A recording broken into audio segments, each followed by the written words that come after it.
There you go. There you go.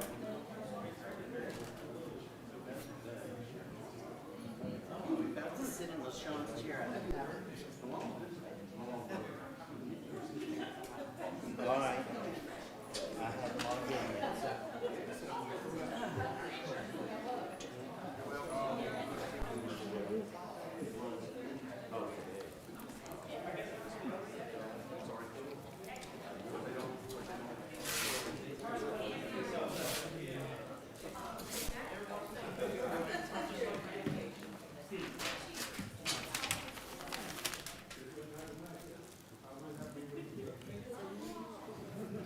Oh, okay.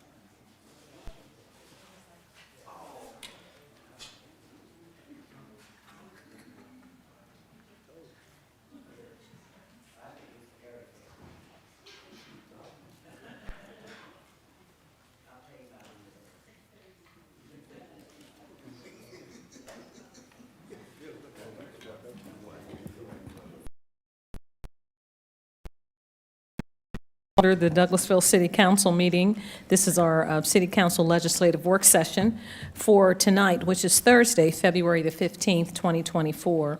Our invocation will be done by Pastor J.P. of Kingdom Builders Ministry, and then the Pledge of Allegiance will be led by our Mayor Pro Tem, City Councilmember Terry Miller. Please stand for the invocation.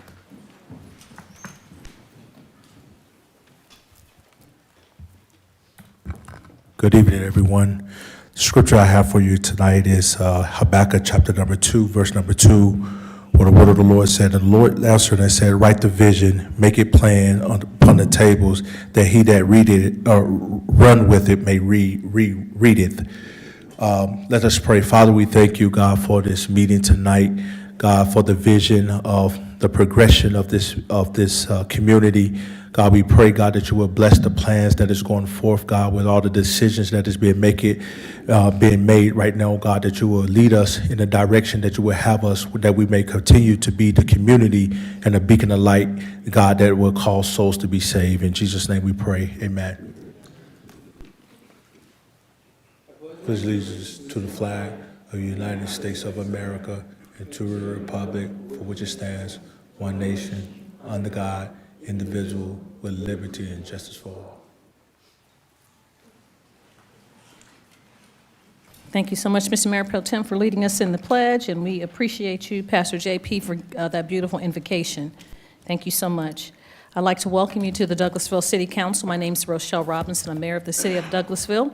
I'll go over a few protocol issues, and then we will get into the meat of the meeting, and hopefully we'll all be on the same page. This is a work session where agenda items are presented for discussion only, and no official action will be taken tonight. Official action will be taken on these items discussed tonight on Monday at our 6 p.m. meeting, which is our voting meeting.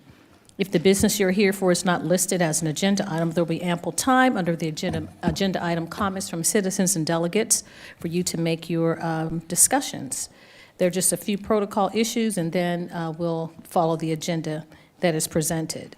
I would ask that you please keep your comments and presentations on a professional level, dealing with the facts that are important for this governing body to make our decisions. We will not accept comments that are considered by the chair to be of a personal attack on any individual or group of individuals.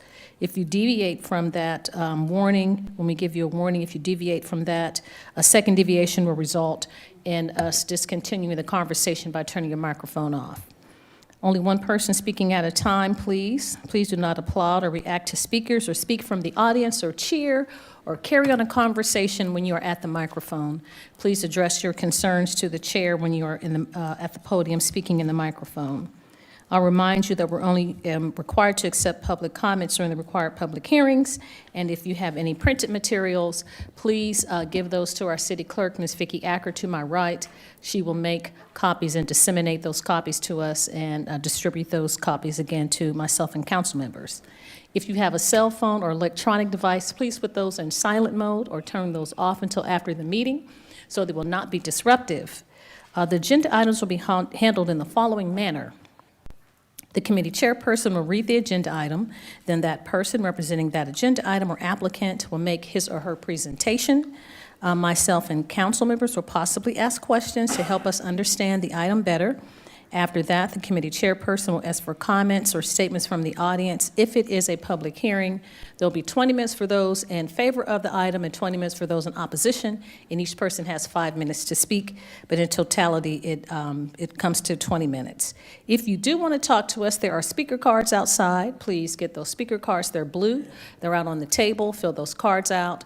Come to the podium and first hand the card to Ms. Vicki Acker, our city clerk, and then go to the podium, and you have 5 minutes to talk to us.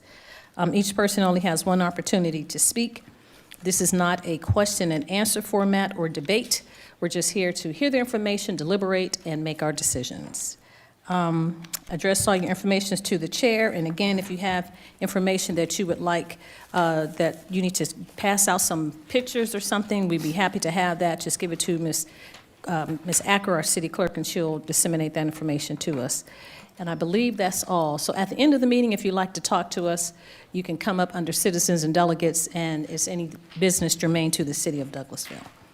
All right, that's a lot of talking, and hopefully we all are on the same page. If you like a paper agenda, they are outside. If not, you can follow us on the screen above us. So now we will go to each committee and take care of the business of the city. So now we're in item number 5, which is Economic Development Committee. That's chaired by Councilmember Mayor Pro Tem, City Councilmember Terry Miller. Thank you, Madam Mayor. We have no business under the Economic Development Committee at this time. Thank you, Mr. Mayor Pro Tem. Our Finance Committee, chaired by Councilmember Chris Watts. Thank you, Madam Mayor. We You're have welcome. one item tonight under Finance. Yes, sir.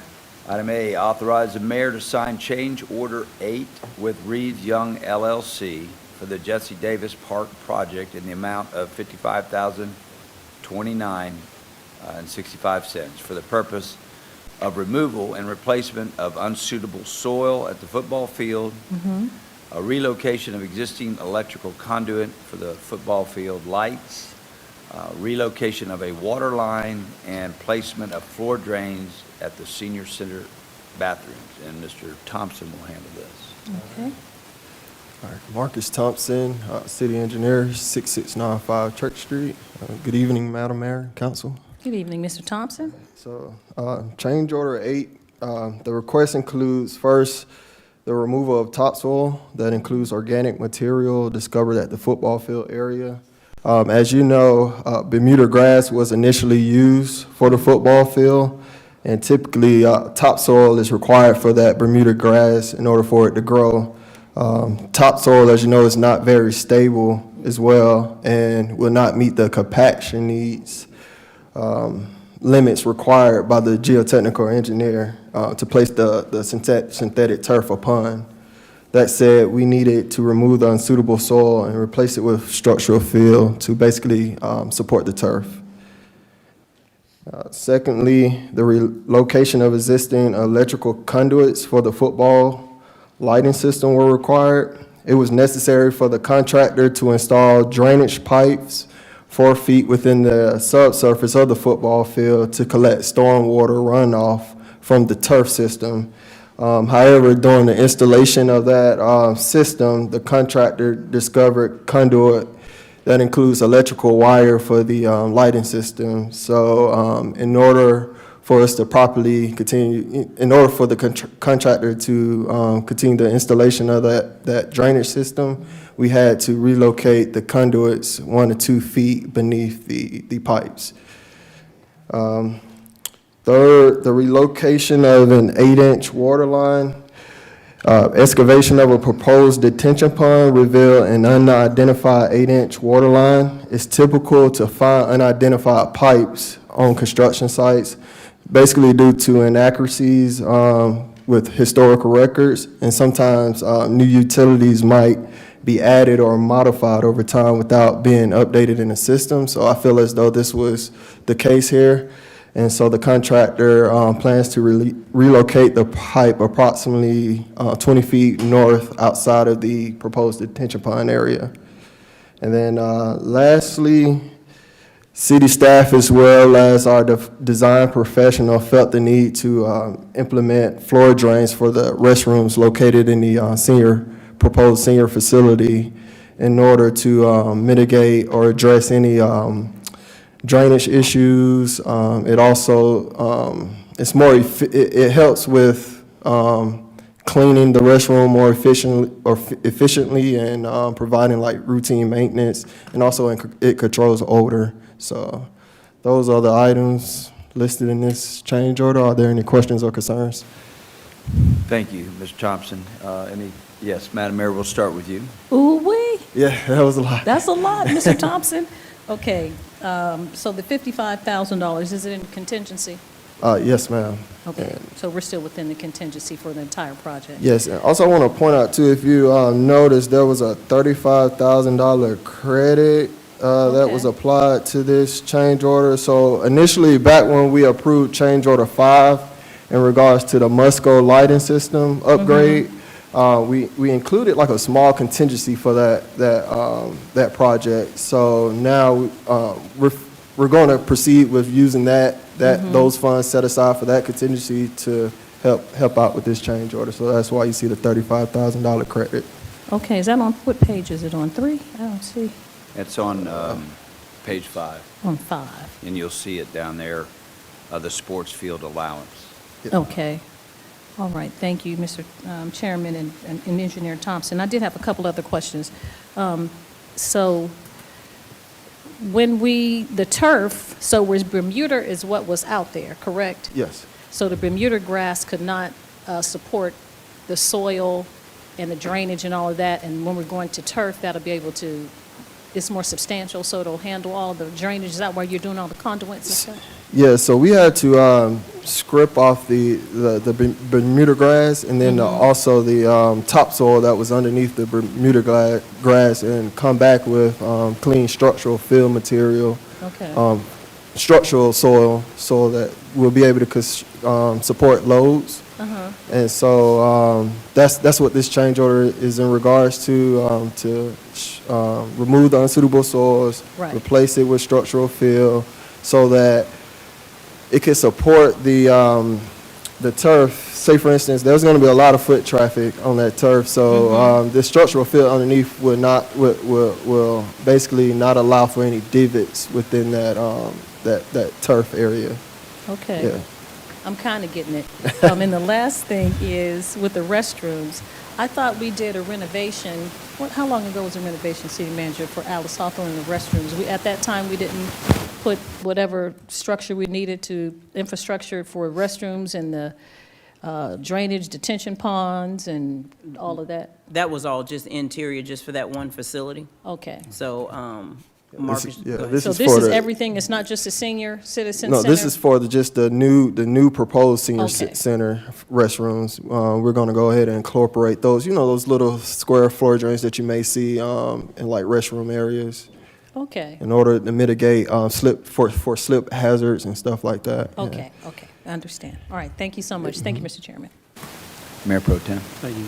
Yes, small slap on the wrist to the MEP engineers on that one. That's a pretty standard detail they should have included. I mean, on any public restroom, you should always have floor drains to begin with, so that got overlooked. But luckily, it's the smallest financial item on the list, so it's not that as big of a deal, I guess. We just have to point that out to them next time, on the next go-around on the next restrooms that we build. So, thank you. Thank you, Mr. Thank you, Mayor Pro Tem. Anyone else down? Anybody? I think Terry got the question answered about the drains. But in the beginning, they had them scheduled for another type of floor drains in the beginning. So now we had to go back, replace the floor No, drains? these are No, there. there was none included at all. Really? Yeah, for the senior facility. Huh. That's odd.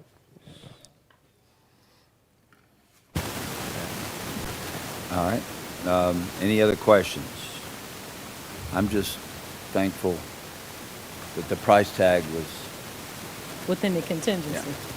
that it didn't have anything to do with rocks, so that's a good thing. If there are no other questions, I don't see a reason not to put this on consent agenda. Is there any, and everybody okay with that? I don't see any opposition. Okay. Looks good. All right, thank you. Thank you, Mr. Thompson, and Madam Mayor, that's all I had tonight. Thank you so much, Coach. Thank you, Engineer Thompson. We appreciate that. Housing and Community Affairs Committee, chaired by Councilmember Howard Estes. Thank you, Madam Mayor. We have no business tonight in Housing and Community Affairs. Thank you so much, sir. Legislative and Intergovernmental Committee, chaired by Councilmember Mayor Pro Tem Terry Miller. Thank you, Madam Mayor. We have no business under the Legislative and Intergovernmental Committee at this time. Thank you so much, Mr. Mayor Pro Tem. Personnel and Organization Committee, chaired by Councilmember Howard Estes. Thank you, Madam Mayor. The Personnel and Organization Committee has no business this evening. Thank you, sir. Planning and Development Committee, chaired by Councilmember Nicole Miller. Thank you, Madam Mayor.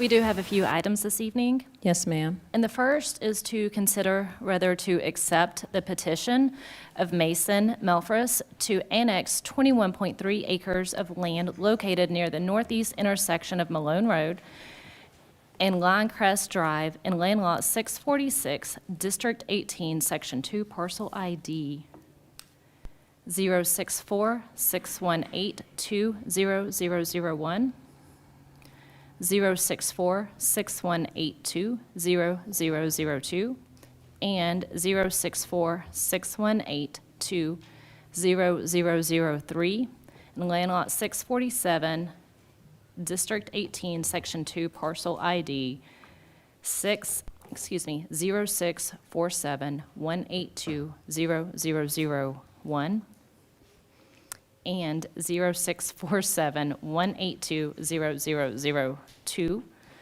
and Land Lot 703, District 1, Section 3, Parcel ID 0703 01130006, Douglas County, Georgia, into the city limits of Douglasville.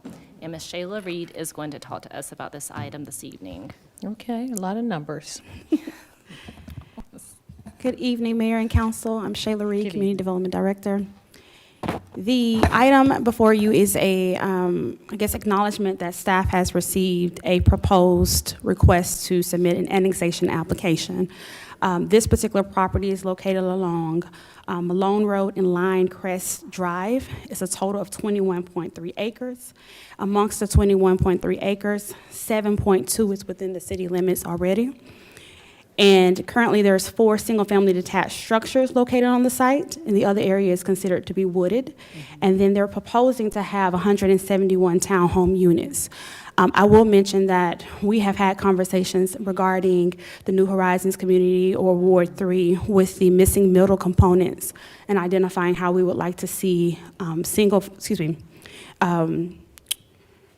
triplex, duplex, and townhomes in that particular area. And so this does complement the different initiatives that we did mention previously. And that concludes my report, Councilwoman Miller. Thank you. And I just wanted to clarify for us all that we are deciding at this point only if we're going to accept the application. This is not an actual annex. So if we decide to allow them to make this application, then we will not actually see the annex and rezoning until probably summertime. So just for some clarification there, okay. And did you tell us, is the applicant here? He is, yes. And before he asks, or before we see if he wants to come down, council, did you guys have any questions of Ms. Shayla Reed? Go ahead. A Madam quick Mayor, go question, ahead. Madam Yes, Chair. ma'am. Thank you so much. Thank you, Director Reed. So when I drove by this, I know this is just for the annexation, and there are 4 homes currently and 7 acres in the city limits within the 21 acres, correct? Correct. And it's near Gateway Village. That would be the backside of Gateway Village? So Gateway Village fronts Dallas Highway on the opposite side of the street. So it's going to be on the Malone side where it's basically the opposite side of Highway 5. Excuse me, Highway, I'm saying it backwards, Dallas Highway. I'm saying it backwards, sorry. Dr. Burdanley, when we met with Gateway Village, was this one of the ones we were talking about? When we met with Gateway Village, and thank you, Madam Mayor, Gateway Village was down past the marathon. Okay. So my question about this one, is this behind the Shell station? I'm just trying to look how, Yeah, because I couldn't get it either. That's why I thought it was Right. near Gateway. and it looks like it's very close to, like, in between Hunter's Ridge. It's past, it's down Malone Road all the way to, almost to the intersection up there. Oh, so this is this is what the county didn't want, from my understanding. I mean, I don't want to speak, can I have the, Did he already apply at the Yes. county? I Okay. just want to make sure the correct location, is it where the Marathon gas station is? I don't believe so. But give us your name and So address. that's too Avery far Ward, down? HRC That's Engineers, too far down. It's up 6554 Okay. Church Street. jail. I don't believe it is where It's not that far down. I don't think so. Is this close to Hunter's Ridge I'm subdivision? not sure which one Hunter's Ridge is. Yes. It's very close. It's not too far from 92. Could you So- please give us your name and address for the Yes. record? I apologize. Avery Ward with HRC Engineers, 6554 Church Street. Okay, Can thank you you. give us some direction from what I'm looking at? If I pass the fire station on 92 traveling north and you take a right on Malone? This will be, there's a road that comes in that's got a really big subdivision on your right, so it's going to be right past that on your left before it'll be the first subdivision, before the first subdivision on your left. So that would be Gateway Village, I'm not sure No, what it's that would called. be, that's the Hunter Ridge, past Hunter Ridge. up there. past Yeah. Hunter's Ridge, into the Hunter Ridge. industrial area, close to It's the. before Hunter's Ridge. Yeah, before we get to Hunter Ridge. At the stop sign. It's part of Stanley, yes. Don's, okay, all right. I'm sorry. Let me take my comments back about the county. That was a different area. That was way past, that was in the county on Maroney Mill. Is that Gotcha. correct? Yeah, this project has not been presented That to the county. doesn't, okay. You said this project has not been It has not presented to the been county? It has not, No. and I apologize. Let me take that back and I'll make sure. Can I- you tell us why you're choosing to annex into the city rather than into the county? I can't speak for Mason, who he wasn't able to make it tonight, but I think they like the idea of being in the city better just because of the PUD and the use, and I think it kind of fits with the Horizon Plan like Shayla's mentioned. Okay. Council, did you guys have any questions of the applicant while he's up here? Yes, sir. Yes, Terry. Moon. Thank you, Madam Chair. I'll clarify with legal before I jump into this. Because this is an annexation request, we have a little bit more discretion as to what we ask of the potential project. Is that not correct? I mean, it's not, versus say just simply a development plan, where a lot of that's already set. There is a, yeah, go ahead. This is simply a request to consider an annexation. After, if you take the petition, it'll have to be sent to the county to give them a chance to object. And of course, then it will come to you, assuming there are no objections or the objections are solved, it'll come to you for a vote. Okay, I just want to make sure. I don't know, 120, 150 days. Okay, I'll make sure everybody understands that. I'm grabbing my soapbox right now, I'm setting it up. I see one entrance into this development, and I know there's a fire lane in the back, which I'll assume is just simply for emergency access, not for traffic that goes out into Holborn Lane. But once again, the whole development is a cul-de-sac. And even though you do have room along Malone Road to provide two entrances into this development. And so, once again, I come back to my statement about, creating connectivity in the city and creating walkable spaces and amenable developments. We're trying to get, some of us are trying to get away from one entrance in and out on development. So it would be, I think, it would behoove you to look at this, to look at the plan you've got. And I like the idea you've got some alleyways in there, and you've got, looks like potential rear access. You've got pocket parks, you've got a lot of nice features in there. But I think that having two entrances into this development would be make it a much stronger and more agreeable plan for us in the city. Sure.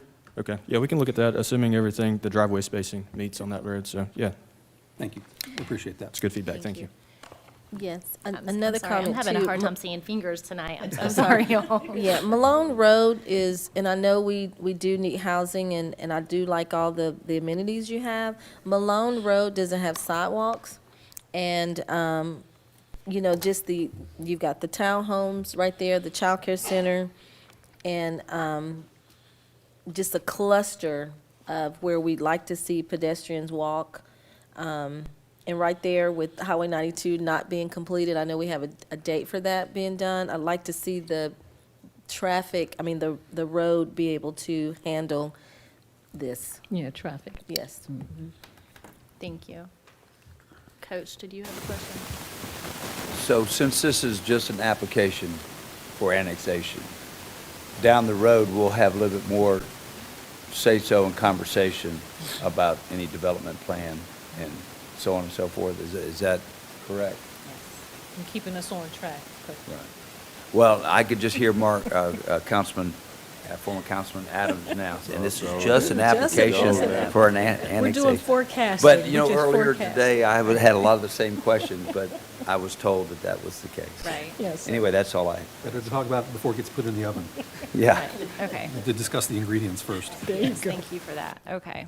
Well, folks, do you guys have any other questions then for the applicant? I do want to say to the applicant, thank you for wanting to be in the city. That's a big deal. Yeah, thank you. Yeah, we're excited for development. We're growing.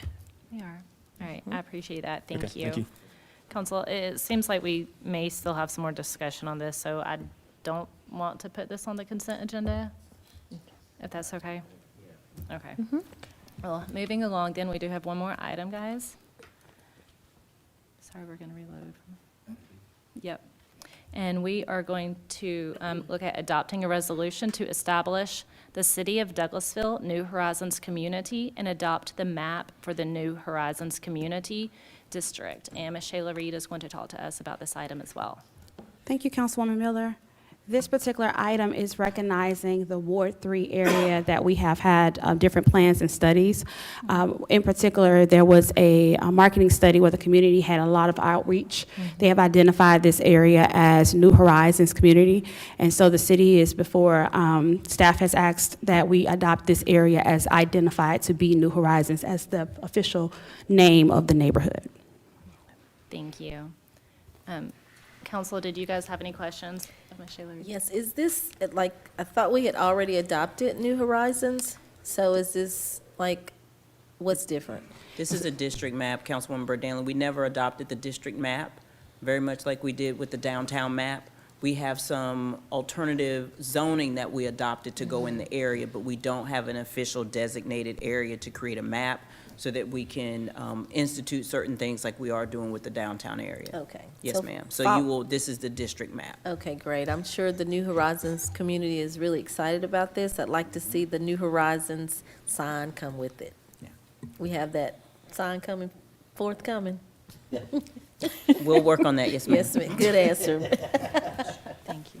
We're not New Horizons if we don't have like an entry, you know what I mean? Okay, thank you. Thank you. Good answer. Madam Mayor, did you have a question? Yes, I had a couple of questions. We're excited, of course, and I know we talked about before, you know, what this would entail, like the neighborhood, commercial, coffee shops, all those types of things for zoning and how it would be mixed use. But we saw the video. What happened to the video? Is it been? Wait a minute, what? Tell me again, Deputy City Manager. It's been placed on the website. I thought okay. And is that for the developers as well? Like, Chelsea have we Jackson. sent that out to developers? Yes, ma'am. Chelsea Jackson, 6695 Church Street. So as you know, a couple of months ago, or probably about 4 or 5 months ago now, I came before you and I showed you a video of the New Horizons that we would use for developers, commercial, residential, to introduce them to the neighborhood and the community so they know they can come and have business in that area. So since then, I've worked with staff and we've created a New Horizons website. So I just received that final website from Mr. Jason Post today, so we're reviewing that to make sure there's no errors. And that video is being placed on that website. So from there, we'll create marketing packages specifically for that commercial and residential and retail that the residents are looking for in that area. And so when they get that package, they'll also get the video, they'll also get the website, and they'll be able to click and see what all it entails and what New Horizons looks like so they can bring their business to that area. Okay, because it was very specific and it was Yes, a ma'am. well-written and produced video. And so, you know, even for the Economic Development Authority or Douglas, I don't even know what the whole Douglas Economic Development Chamber, Yes, all of ma'am. that. Elevate Douglas. Yes, ma'am. Yes, So Elevate they've been Douglas privy send to the video information. to them so that we can, Mr. Pumphrey's Economic Development Director can send that out to the state or whomever else who wants to, you know, invest and into the community, Yes, into ma'am. New Horizons. Okay, I know the video was radio, so I'm just waiting Yes, for it to ma'am. come out. Now I have a video and a website. Okay, thank Wonderful. you so much. Thank you, Madam Chair, appreciate Thank you, that. Madam Mayor. Were there any other? That is Yes. very exciting. I'd like to ask also of staff, the New Horizons Community Group, they meet every fourth Monday. Although Councilman Davis and I serve in that ward, we do not have a vote with that board. So I would definitely would like to ask the staff to reach out to either Jennifer Perkins or Marilyn Clark. And I keep them abreast, but it's really nice if staff can do that because we don't have a vote. We just do attend those meetings. Yes, ma'am. I have their When we contact can. information, so I'll Perfect. definitely reach out. Thank you. They're going to be excited. All right, thank you. Thank you, Perfect. Madam Chair. Thank you. Were there any other questions? Yes, sir. Yeah, quick question. What was the reason that the boundary stops at Malone Road? And it doesn't include, just a little bit of sliver of the city just north of that. Is there a reason why that area is not included? So we identified the areas that had the traditional residential and commercial in that area, and I believe this is the boundaries that were spelled out in that marketing study. So we just mimicked that study that the outreach was considered in. And nobody's from those neighborhoods have contacted wanting to be included as part of it? I have not received the request, no, sir. Yeah, Councilman. They don't Mayor- know. Yeah, Mayor Pro Tem, I'd like to say too, when you pass that, you're getting into, there are two developments there that are county. Those two subdivisions are county, and past that, you're like right into Paulding, although Gateway Village is in the city, that that part is in the city, the rest of it is Right. county and into Paulding. Yeah, I'm looking, you can see the boundary on there. That's why I was wondering why, if there was a reason why they're not being included as part of New Horizons. It's just not really felt to be part of the core area, is Well, that? they don't, You mean they the- really don't know. That subdivision on the left is county. No, the one toward the right though, up there, is that, because it's shown within the city boundary. Wellington Court, that area. That's Pembroke. county. That, It's showing up as city on here. See this dotted line? Is it just map not drawn right? that's close to, is that, let me look. If you're looking just north of Malone Road, you'll see there's several neighborhoods. There's one subdivision that's in the county there, Yeah, by Hunter Ridge. Stone Ridge Drive, that's county? No, that is, Okay. That's city, but it's not part of the district. you're really really, they know about this. Mm-hmm. They're just, that's really backing up against, like, one couple of steps over is county. Right. Yeah, and it's just like the downtown, that the area is okay. just the I just core want to be area. sure we're covering all bases, because like I said, I mean, it's clearly, it's in the city, it's on the north side, but if they don't really feel themselves as being part of New Horizons, then, it's Let me ask, not for us to, not for me to say that Right, they should so- be part of it. this is a district map that we're adopting. It's not to say that in the future that we could add. Am I correct about that? Correct, and it's not, the idea, I think the mayor was bringing up the point, we have a concise downtown district map. Doesn't mean that if you live on Rose Avenue, that you're not downtown. Right. You're downtown. It's just you're not part of that map. The purpose of adopting the map was the marketing study and was also to encourage development. So yes, we're creating a New Horizons Community District, but I hate to say this word, but it's almost like creating an overlay district so you can help Yes. incentivize development zoning, we're not creating a neighborhood. Right. Yeah, because a So, coffee and- shop wouldn't be on Malone Road. Only people can create neighborhoods. Correct. So it's not to exclude anyone, but it's to, and the other purpose was to get as close to downtown as possible, to take advantage of that level of momentum, and to encourage development where in and around Dallas Highway and those areas where you want to promote commercial, to help to support the neighborhoods. Because ultimately, the neighborhoods should stay traditional, single-family residential Right. neighborhoods in those areas that you're mentioning. Right. And also, if you take in consideration when this was, when individuals were asked those specific questions, these are also like the inner line pockets of where there aren't, like within walking distance of Parks.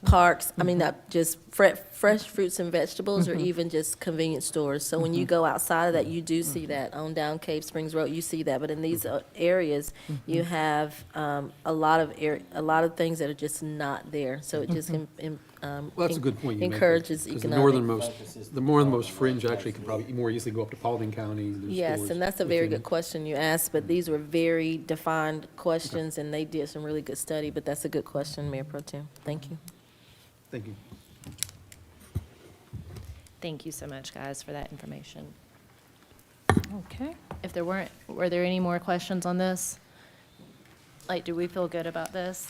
I guess, yeah. Would y'all like to go ahead and put this on the Consent agenda, please, ma'am. Yes, Yeah. ma'am. Yes. Okay. Yes, thank you, perfect. Ms. Reed. Thank you so much, Ms. Reed. Thank you. Thank you. Madam Mayor, that is all I had this evening for planning and development. Thank you so much, Councilmember N. And Director Reed, we appreciate that report. We'll move on then to Public Improvement and Beautification Committee. That's also chaired by Councilmember Nicole Miller. Yes, thank you, Madam Mayor. We have no business this evening for public improvement and beautification. Thank you, ma'am. Public Relations, chaired by Councilmember Samuel Davis. Yes, have no business tonight. Thank you so much, Councilman Davis. I saw you doing DJing and keeping everyone together at Blue Rose last night for Valentine's. You did a great job.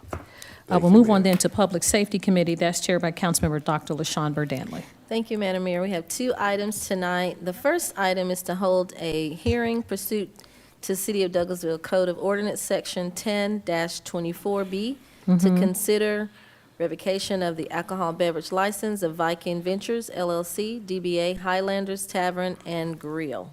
Okay. That's Attorney Jordan. Yes, our staff attorney, Miranda Jordan, will be presenting on behalf. Is the representative for Viking Ventures LLC available? Thank you.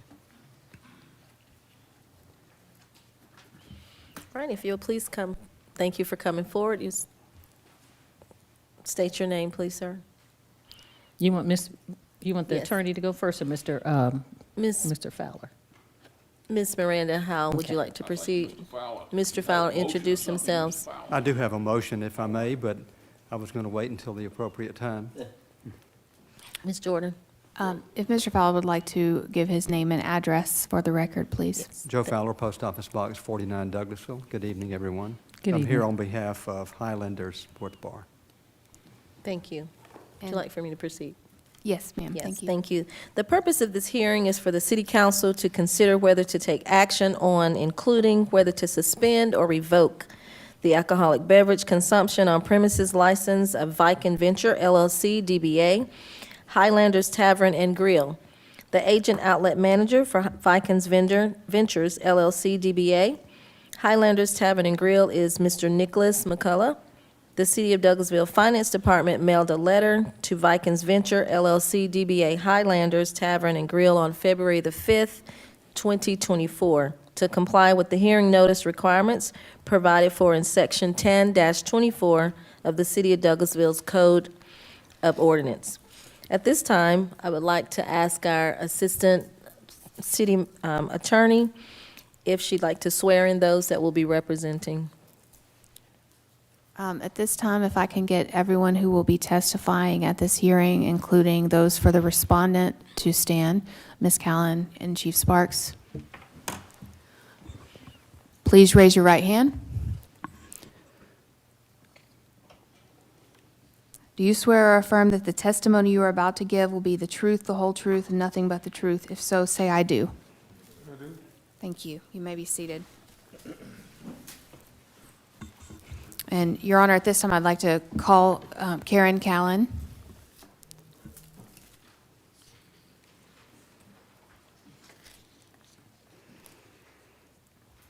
Can you state your name and address for the record, please? Yes, Karen Callen, 6695 Church Street, Assistant City Manager.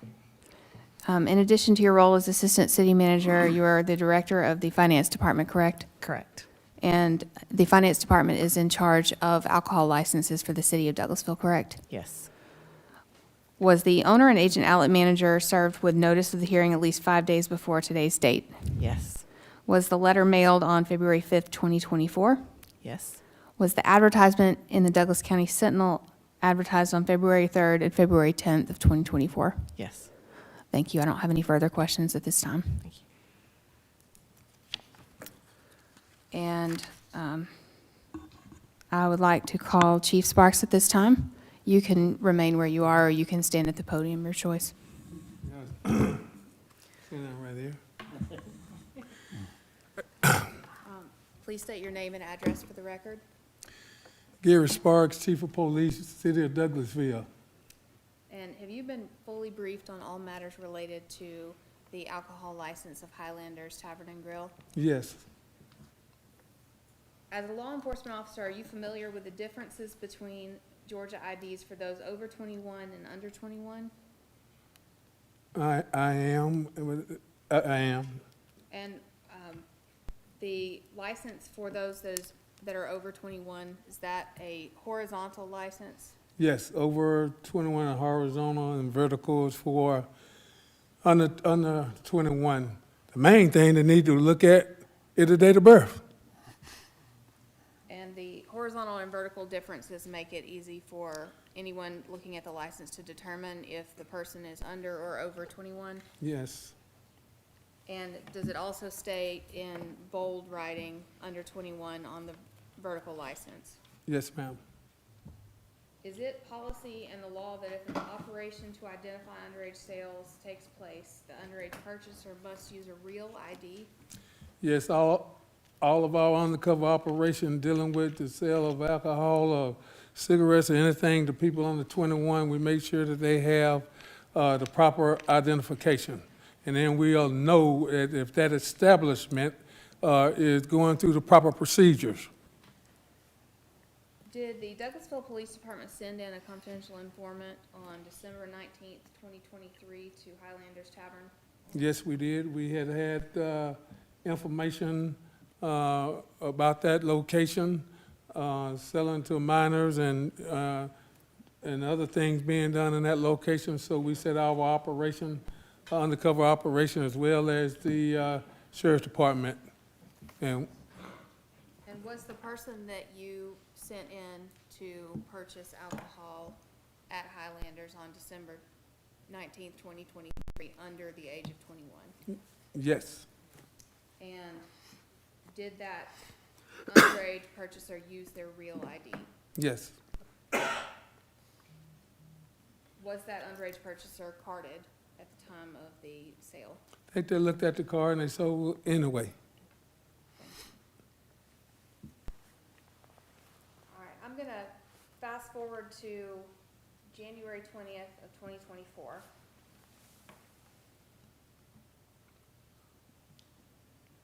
Can you tell me about the actions of the cook on that date, January 20th, 2024, in regards to cocaine sales?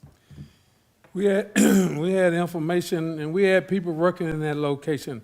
We had information that the cook was selling cocaine, and so we got with the Sheriff's Department, and the Sheriff's Department went in there, and they videoed in there with people openly smoking drugs, and workers going to the back door smoking, seemed to be marijuana, and they set up an operation where one of the deputies bought some marijuana, and they ran across came in contact with the cook, and they surveillance was placed on the cook, and as the cook was getting ready to depart that location, and they stopped the cook, and they found cocaine and other drug paraphernalia. And the stop that was made on the cook was a traffic stop that same evening? Yes, Was there another individual with the cook in that vehicle? yes, And did that individual was that individual at Highlanders that night as well? that individuals were there as well, and all of this is under surveillance, and they do have recordings of what they did. Okay, and you mentioned recordings. Why are those recordings not available to be seen today as part of this hearing? That's an ongoing investigation. So there are potential for breaches of that investigation, and there's also potential for the safety of officers to be in jeopardy as a result of the, Yes, ma'am, and Yes. the cook is going through, was charged and all of this, the trial, all that got to go. And like I said, there's we continuing. And then we gonna continue until we stop all of this, to the best we can. Were any officers that night offered by any patrons or staff to partake in marijuana usage? One undercover officers purchased marijuana in the location. And they offered to go smoke. So, yes. Everything that we found, everything that we had information on at that location, we found to be true. So I'm going to back up to the evening of December 9th of 2023. What was the ambiance of Highlanders when officers walked into the restaurant? When they walked in, they observed people smoking marijuana, drug deals going down in there. Some of the workers was observed going to the back door and firing up. Appeared from the undercover operator that they were smoking weed in there. And the undercover operation officer was also asked if they want to buy some weed. Were there patrons that were rolling marijuana cigarettes? Officers observed marijuana cigarettes tucked behind patrons' ears. Yes. Was there any corrective action taken by the employees of Highlanders when all this was going on? No, it's just, it appeared as just another day of operation. And all this was in open view of employees? You walk right in, that's what was going on. And all law enforcement officers are trained to detect the smell of marijuana in their training, correct? Yes, we have control burns. And are you as a law enforcement officer familiar with gang signs and symbols? Some, yes. And would you be able to identify hand signals, bandanas, Yes. as gang signs or symbols? The signs, yes, some, and the colors, yes. Because we did have information that some of these our motorcycle clubs was hanging out at some of these locations in the city and the county. And that's why we are presently looking at that. And is there any blood criminal street gang activity that has been witnessed at Highlanders Tavern? We had information that we had some bloods in that location. And can you explain what you mean by bloods when you say that? Well, it's a group that's maybe you may have heard that come out of California. They represent the red. They got have the pointed stars, and they have an ideology. And the ideology is one that is very detrimental to our city.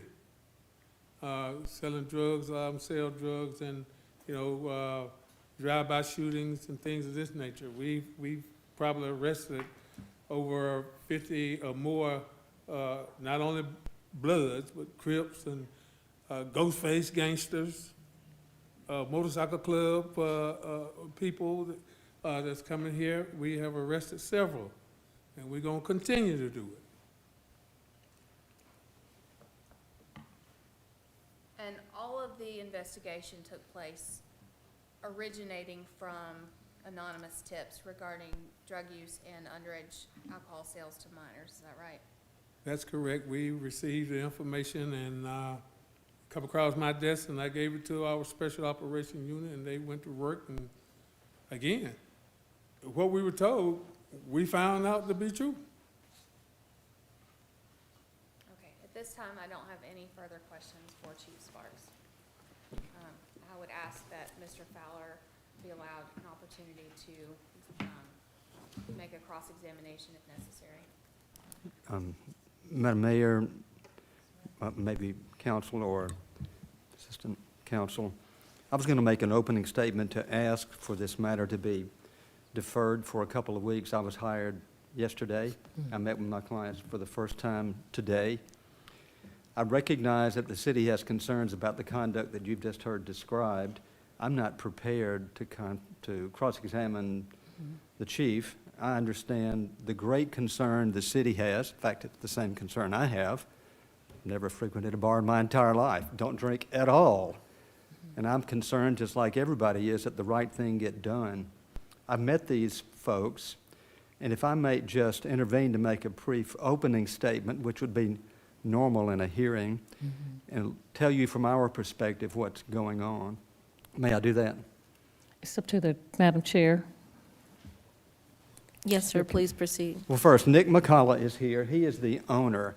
He has owned Highlanders for 15 years. They have had a alcohol permit for 15 years in Douglas County. They've never had a citation. It was first over by Sam and Roscoe's, but then about 8 years ago, they went to their current location. No citations during that entire time. They use a program called Barmetrics to instruct their personnel as to how to check for licenses. More on vertical versus horizontal licenses in just a moment, but they instruct their personnel about how to deal with the very problems that the chief has just been talking about. And I'll say this, though I've never frequented their location, there is a judge from Carroll County that goes there all the time. Some of the personnel that are employed by the city as police officers go there regularly. Some of the people that the mayor and I know from the Water and Sewer Authority regularly attend there because it's a sports bar. Now, they serve alcohol. I guess they serve sweet tea, which would be appropriate for me. But it is a location that people have been frequenting, and they are popular in the city of Douglasville. And then all of a sudden, the sky falls, and they're doing all this misconduct. And my clients will testify, we hope the next time you convene this hearing, that they're not aware of these things. The one who is principally responsible for the day-to-day operation is Nick's brother Kyle, who is here. He is essentially the on-site manager, and he insists on no underage service. And I've got some documents to show you about that in just a moment. He insists on no misconduct, and in fact, there are occasions when people who are undesirable come to locations like this, and they give out, in cooperation with the city of Douglasville, they give out criminal trespass warrants. And what it says is, you're not welcome at this establishment anymore. And here are, over a 4-year period of time, here are about 20 of those. They do this because they don't want to be here before you being publicly embarrassed by having their reputable establishment as being a organization, that is, a venue that permits this kind of thing to go on. Furthermore, it's been said that there are a lot of calls to their location, to Highlanders, and they have, within the last 48 hours, obtained from the courthouse calls, 911 calls. And what was said, you didn't hear it testified to, but it may come out at a later time, that there are a number of calls, more so than in other restaurants. As it turns out, a restaurant that's relatively close by has twice as many as this. But when you look at this database, if you happen to check it before you finally vote on this, what you'll see is that many of these are what's referred to as zone patrols, where they just drop by to check and see what's happened. What you'll notice if you happen to look at those records, if they're offered to you as evidence, what you'll see is that many times they've called because someone has had a medical issue or something of that nature. My point about all of that is they are not trying to violate the law. They are cooperating with the city of Douglasville to insist that the law is carried out. Another person who's here tonight that could testify is Ms. Brandy Woodsmall. She is the manager of the servers. She has never been cited for all the time she's been there. She checks IDs for every user.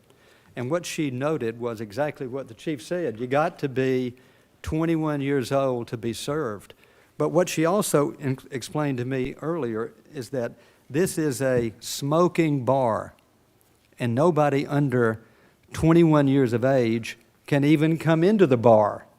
And yet what happened in this instance is a 20-year-old girl was brought into the bar by the police department, violating state law to essentially, I hate to say it, but it's almost like it's entrapment. She will testify, as would every server, that they know they say under 21. But what happens is some people who have suddenly attained the age of 21 still use these as their IDs. Every one of them is trained to look at the date of birth.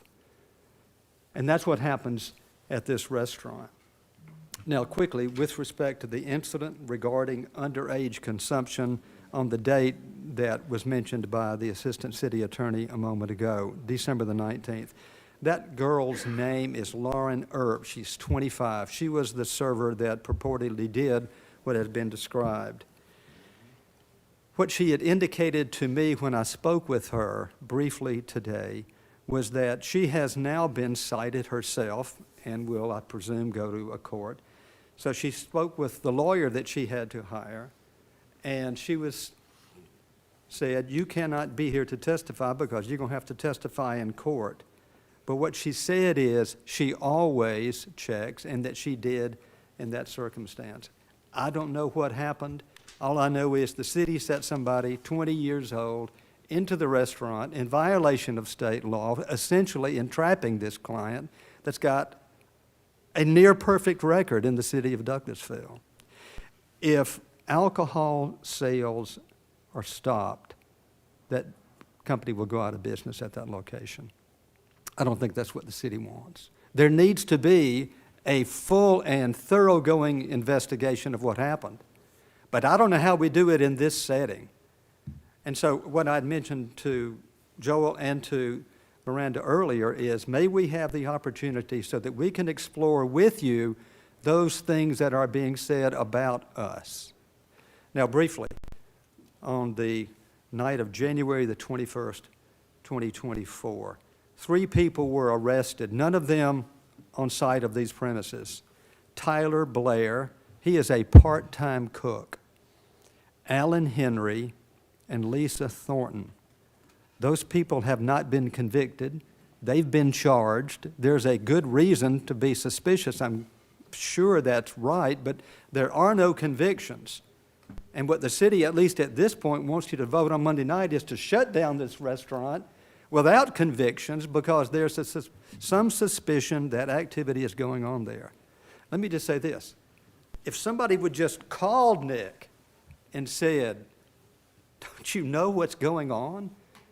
When I spoke with him, the sense of it I got was they have systems in place that stop that. For heaven's sakes, they have City of Douglasville policemen eating there and enjoying beverages and watching sports.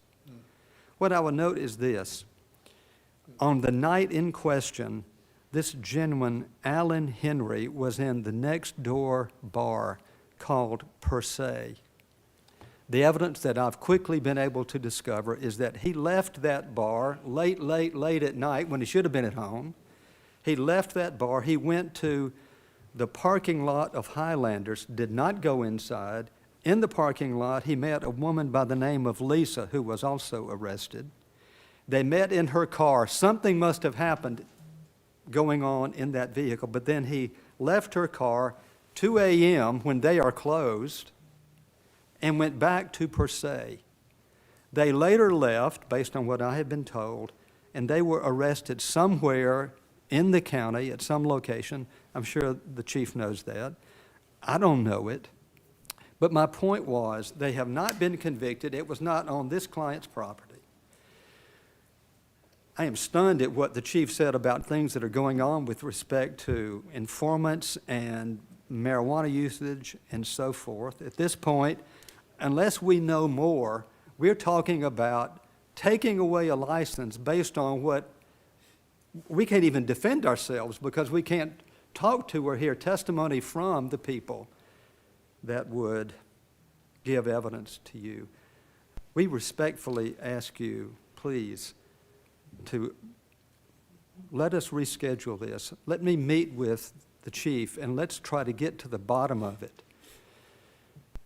I used to hear the former commission chair lady say, Douglas County is open for business. I heard the mayor say, or perhaps the chairman of this committee say, welcome to the city. We welcome you here. And from my experience, in fact, I'm filing an annexation petition within the next few days. We want to be in the city of Douglasville for a host of the reasons that you know full well, one of which has to do with what this client is given the opportunity to do, and that is to sell spirituous liquors. But we do it in a way that does not violate the law. We respectfully believe that it would be premature to go forward unless we have the opportunity to further prepare our defense. So, with all due respect, I'll defer any cross-examination of the chief and ask you to please defer this. Thank you. Madam Mayor, Madam Chairman. Thank you. Thank you. Thank you, Attorney Fowler. Attorney Jordan, are there any other comments that you have before I open to the mayor and council? I would say that because we have begun the hearing, that it should continue, that witnesses, there are still witnesses to be called. Certainly, for my part, to call Mr. Nicholas McCullough, but also witnesses that Mr. Fowler may want to call. I would just ask that the hearing continue today. Council would be allowed to take action on Monday or to make any kind of deferral of action until a later date. The notice requirements were met. It is not up to the city to make Mr. McCullough's case for him or to allow him additional time. That is not provided for in the code. The Douglasville Police Department has asked that this matter be expedited to ensure that future issues are not coming up with Highlanders. And so, again, it is the discretion of council if you would like to defer to a later date, but we would have to wait until Monday to make that decision at a voting meeting. Right, I'd like to hear comments from our mayor and council. Yes, Madam Mayor. Thank you so much, Madam Chair. This is a very sensitive and serious issue. I know the way the measure reads is for revocation, and we did have similar situations, not as egregious as this, with one of our other restaurants in the city, with Crew and some other restaurants, and we did have not a total revocation, but we did have a suspension of their alcohol license. So I'm not certain, Madam Chair, if you, that's just a recommendation, maybe if we will have to, privy to more information, if that could be one of the measures as well for you to consider in this committee, is maybe a suspension of a time frame, as we've done with other restaurants that violated our ordinances in regards to alcohol and selling. Thank you, Madam Mayor. Do I have? I think Mr. Dotson has a comment. Dotson. Yes, sir. Well, before going forward, it may be appropriate to deal with the issue of the continuance Mr. Fowler's requested. The ordinance calls for a minimum notice of, I think, 5 days. Now, in this case, you've met that, but in reality, that's a pretty short fuse. We have granted short continuances in the past. You certainly wouldn't want to try to continue the case until the outcome of the criminal proceedings, because that may take a year. Right. But a short continuance would not be out of the question. Particularly in light of the fact Mr. Fowler's only been hired in the last day or two and hasn't had a chance to subpoena witnesses to do much of an investigation.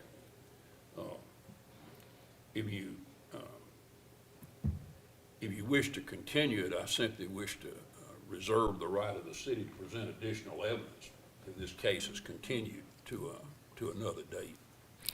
Yes, sir. And Madam Chair, the dates would be February 29th and March 4th, our next round of council meetings, but it's your prerogative to either do those dates or extend it to the next round. So my question to our attorney too is to continue to those dates. Does that mean that we stop the hearing at this time and do not hear the witnesses that you were going to cross, Ms. Johnson? That would be at the council's discretion. But again, as Mr. Dodson has said, the city would need to reserve the right to present evidence again or present additional evidence at such time as the hearing takes place. Okay. If you're going to continue it, I don't see that it would be in the best interest of the city to present more testimony tonight. At this time. Do I have any other comments from our council members? Councilman Davis? Yes, thank you, Madam Chairman. I'm going to stand behind my chief and staff, and sometimes you have to put things to bed. This is Douglasville. This is not any other major city. And Chief will tell you, we don't play the radio here in our city. So I stand behind my chief and the staff. Councilman Estes? I hear you, Councilman Davis. I'm really torn on this. I mean, everything that we have heard from the chief is incredibly concerning. Some very serious issues. But it's also a very serious thing to consider revoking a license for a business in this city. I think it makes sense to accept Mr. Fowler's suggestion and defer this for a short time. I think it helps both sides because the two stories that we're hearing are so incredibly, totally opposite that something's off. And I'm not comfortable making a decision to revoke the license right now when there is such a disparity in the stories that I'm hearing. So I would want to defer. Thank you. Any other comments? Madam Chair, I likely will not be in attendance for those two particular council meetings, and this is certainly something that I would like to be in attendance for, but I certainly don't want to hold up the business or the jurisdictional process. So if it's acceptable to push it one set of meetings past that with the acceptance of the entire council, I would please me, but if the council wants to move it forward, I can accept not being here. But it does seem like something I would think we'd want the entire city council present for, but that's up to you, Madam Chair. Madam Chair, could I speak one more? Madam Chair, on that date, I'm like Councilman Miller, I will not be here on that National date. Leagues of Cities.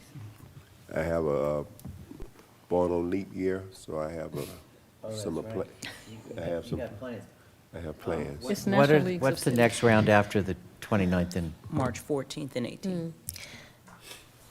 As Public Safety Chair, I just want to say, we take it very, very serious in regards to alcohol and drug use. When a applicant comes before the mayor and council to apply for a alcohol license, all of the indications are there in regards to what is to be followed and what is not. My question is, if we're going to, if it is to the desire to the mayor and council, I'm hearing, is to delay this, is there alcohol still being served in this restaurant? Chief Sparks.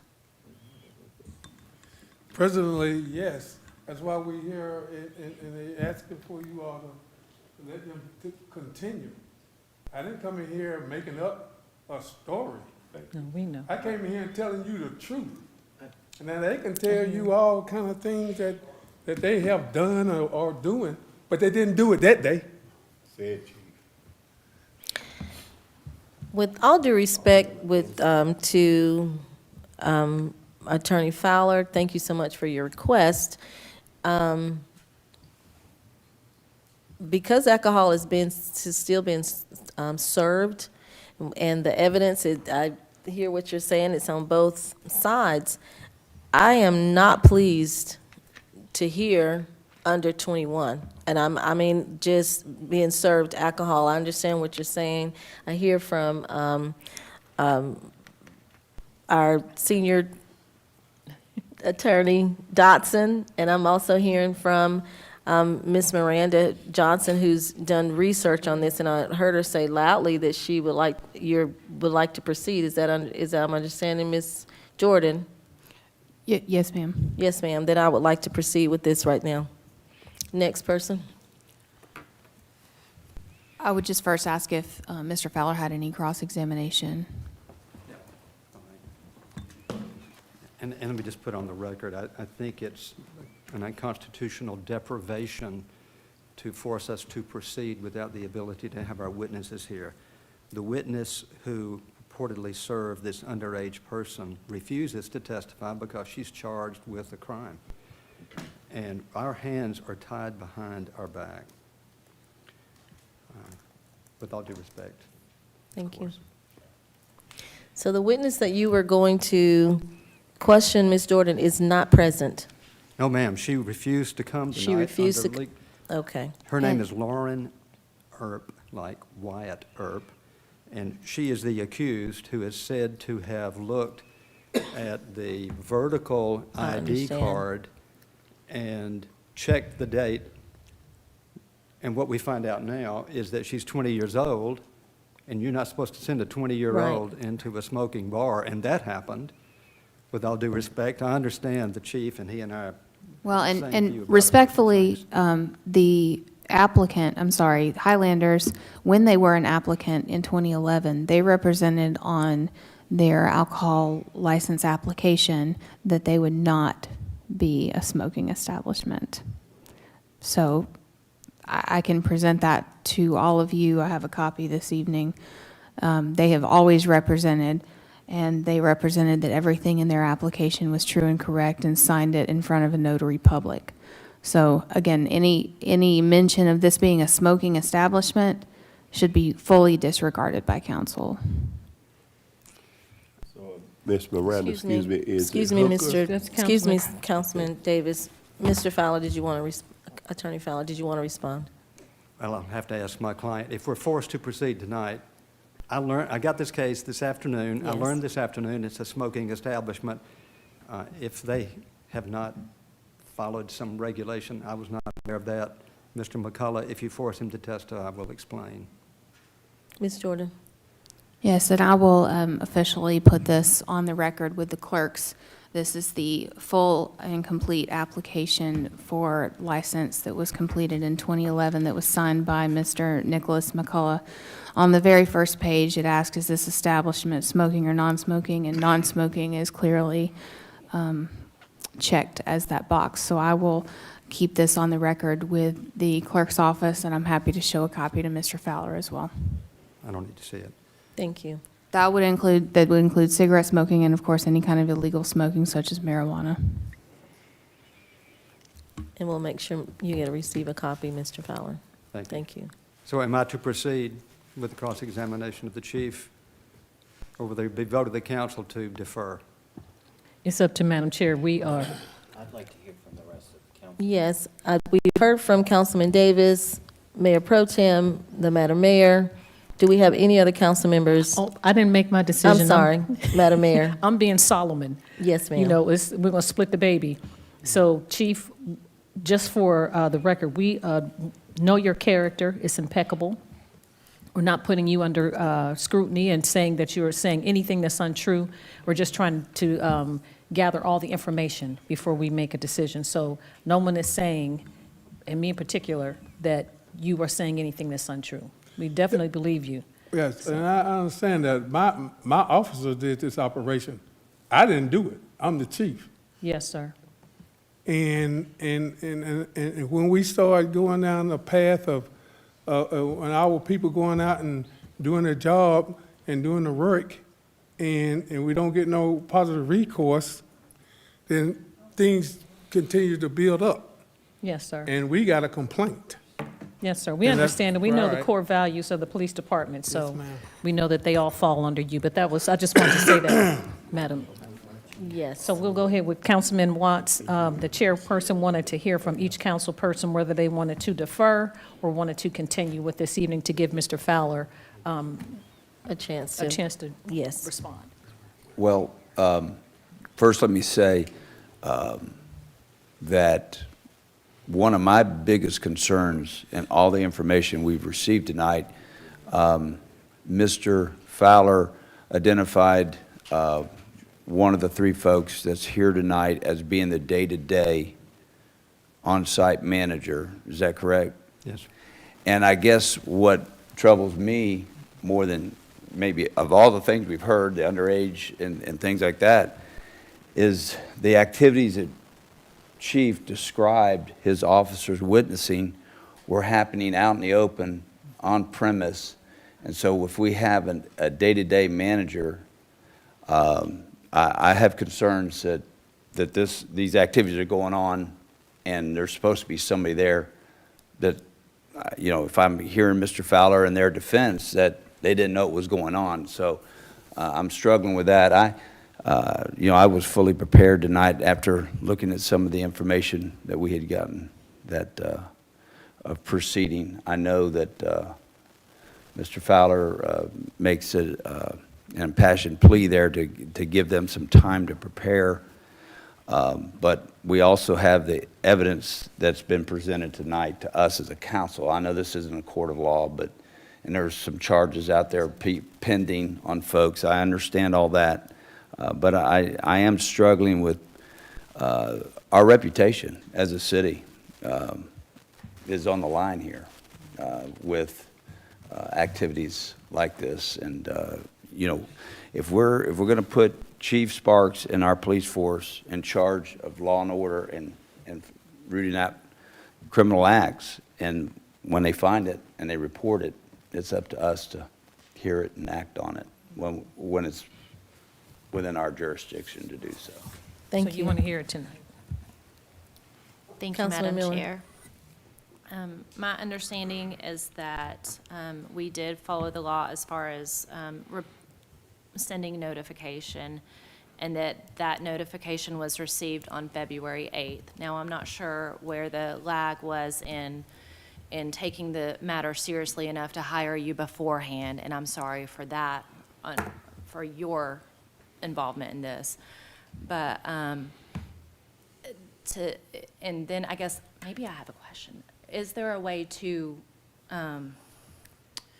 temporarily suspend their license until we have this hearing? Our code gives city council wide berth to make any kind of decision when there has been violation of our code of ordinances, violation of state law or federal law, to revoke, suspend, make any kind of determination. My only concern with making a temporary suspension pending the final outcome would be just simply a lacking in due process for the respondent. Okay. So again, I find it unsettling that someone did not take action sooner in hiring an attorney if this is being as severe as this is. If the council's decision is to postpone this hearing, then I would want the license to be revoked until the hearing happens. And that's the only way I would be okay with postponing this hearing. Thank you, Councilman Thank you. Miller. Councilwoman Hudson.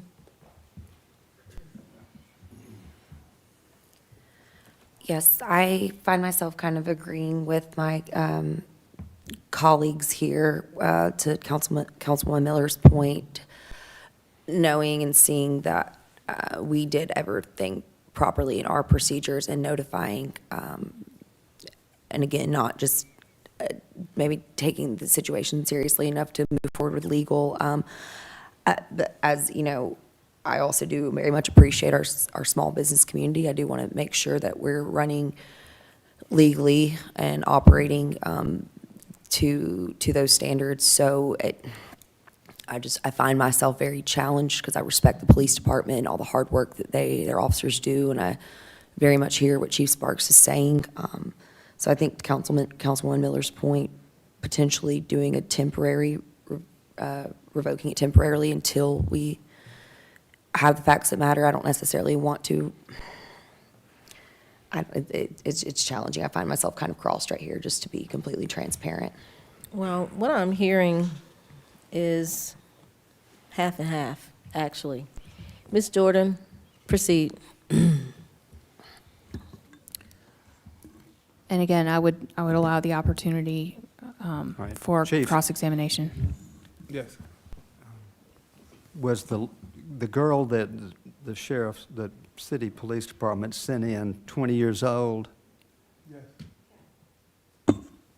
What was her name? I don't have her name.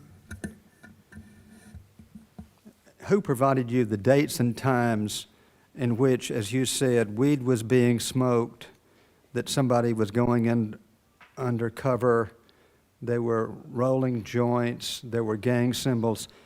What are the names of the officers so that we can subpoena them to come back and testify on Monday night? Can you give me the names and dates at which all those things happened? I will object to that, just based on ongoing investigation and to protect the innocent. These members of the law enforcement community are undercover agents. And again, as part of an ongoing investigation, if their identity is divulged, then this could create a compromised position for them and their safety. All right. Chief, using assumed names of the people who've reported to you all these activities, could you give me the dates and times in which these activities were alleged to occur, where they were, and who was involved? Assumed names, I don't have assumed names, but the Douglasville Police Department Special Operation Unit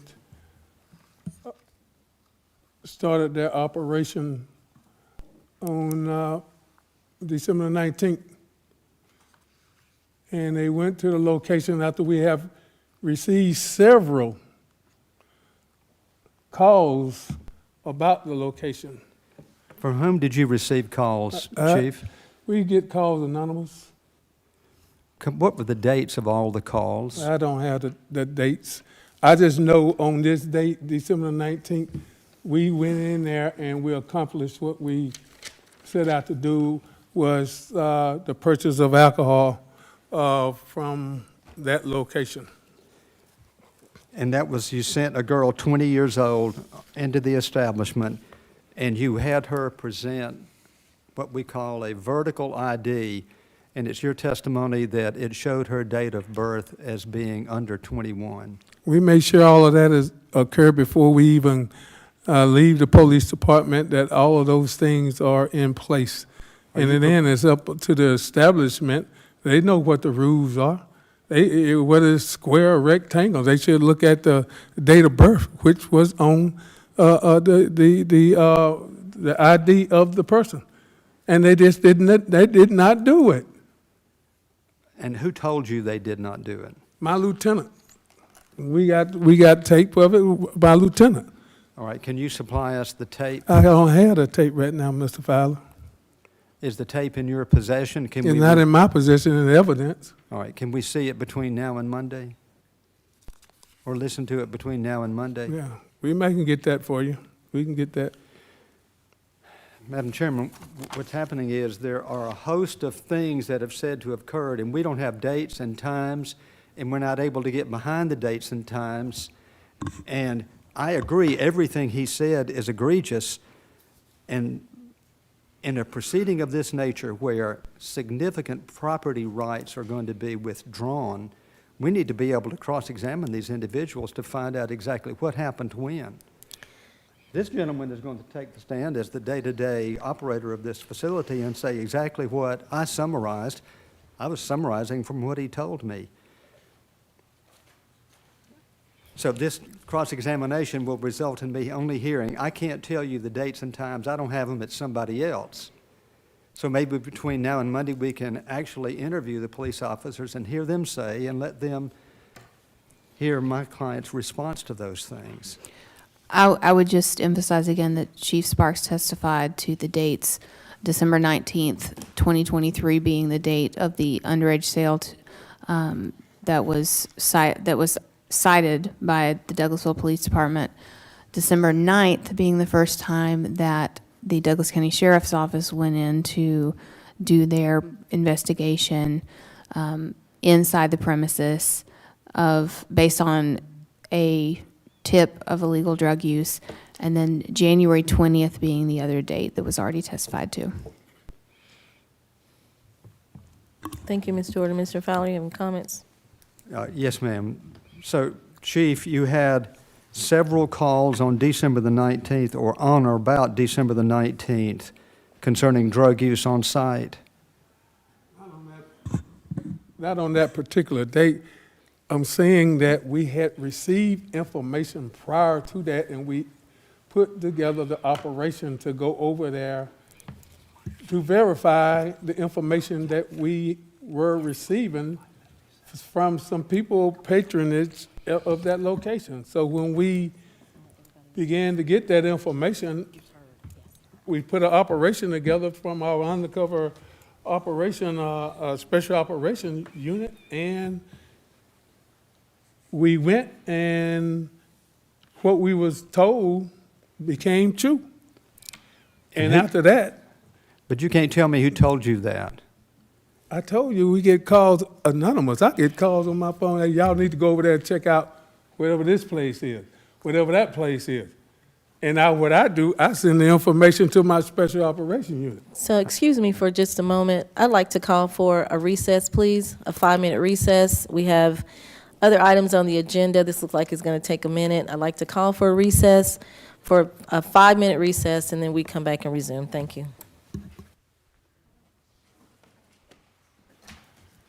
All right, so we are in recess for 5 minutes. Thank you.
Councilmember Hudson didn't, we'd be around here about to fall out. Did you get a sandwich?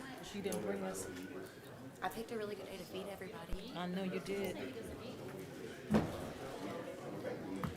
Okay, I'll switch up the next few weeks, but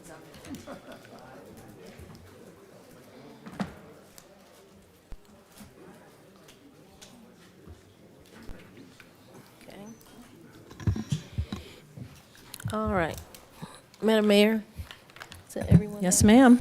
All right, if I may, We'll bring, Madam wait Mayor, for the attorney, or you want to go ahead Yes. because we have the council members here? Madam Mayor, if I may ask, we have a couple of items on the agenda. If I can recess this item under public safety and go to the other one so that those that are waiting will not have to go through this and they can just go ahead and go. Is that okay? Yes, ma'am, you Yes, can do ma'am. that. All right. So we're out of recess, and we will commence with the rest of the meeting under public safety and go to your next item, Madam Chair, at your desire. Thank you. You're welcome. All right, so the second item under public safety is hold a public hearing to consider a request for the alcoholic beverage license for the on-premises sale and consumption of wine and malt beverages and spirited liquors at the following establishment. Proposed license, The Kitchen Bar and Grill, LLC, location 8252 Dallas Highway. Proposed outlet agent, Gregory Ussery. The required fees have been paid into the Finance Department. Okay? Mr. Ussery, if you'll please come forward, state your name and address for the record. Good evening, Madam Mayor Good evening. and Council. My name is Gregory Ushery, 8252 Dallas Highway, here in Douglasville. Okay. Okay. Thank you, Mr. Ussery. So, you're applying for your alcohol license. I see that you have met the requirements on this application. Can you please tell us where it's, this is a new establishment and a new license, correct? Yes. All right. Please tell us how are you going to proceed with making sure that you abide by all of the guidelines as it relates to training, checking ID, and so forth and so on? Okay, first of all, we did email a policy, the alcohol serving policy over, so I don't know if you have a copy of that in front of you. But one way we plan to abide by the laws and the ordinance and everything that's in place is that we have a team of people in place. So I've hired an operations manager that covers all the operation. Yes, I'll be owning the place, but I have a manager there that will take care of all the day-to-day from the morning to the evening. So we know how important that is, but also we'll do continuous training and ongoing training. And that'll be just for even employment, because we know how employment change and people come and go. So we want to make sure that we are making sure all our people are properly trained. We do have that in place. We do have a policy in place of each and every one would be carded when they come in there. We understand the importance, and after hearing what I just heard a minute ago, I know the importance of making sure that we do that. So we will not be standing here before you in a different situation. Thank you. Mr. Ussery, what are your hours of operation? Our hours operations is 7 a.m. in the morning. We'll be serving breakfast, and we'll be there some days to 10, and some PM. days to 10 p.m., and then some days to 9. Okay. Yes. All right, I'd like to open up to our mayor and council for questions, please. Yes, ma'am. Thank you so much. Thank you, Mr. Ussery. It's good to see you this evening. And I did have a question about the Kitchen Bar and Grill. What kind of cuisine are you? So Well, you're we going got to a do little bit of breakfast? Are you going to break for lunch and then come back at dinner? Or are you going to stay open the entire time? We're not going to break it all. Oh, you're not We're going to break no, it we're all? not You're going to be break from it 7 all. to... All right now. We listen to the concern of the people, and so we understand that when we open at 7 in the morning, we're not taking a break. Wow. We'll take a break when we close at night. Uh-huh. Some of the days that most of the restaurants are closed, we plan on being open, you know, because we found a challenge with us. Even we want to eat out on Monday and Tuesday. Right, A lot of yeah. places close. Yes. So I feel like, you know, Longhorn never closed like that. So we don't see a need of closing midday. We don't see a need of closing during the week. Mm-hmm. You know, we came here to do what we got to do. Okay. Yeah, so we'll be serving different kinds of food. We got Soul Food Sunday. Uh-huh. So if any of y'all want to come by and check us out on Sunday, we have an oxtails this Sunday. So we have oxtails this Sunday.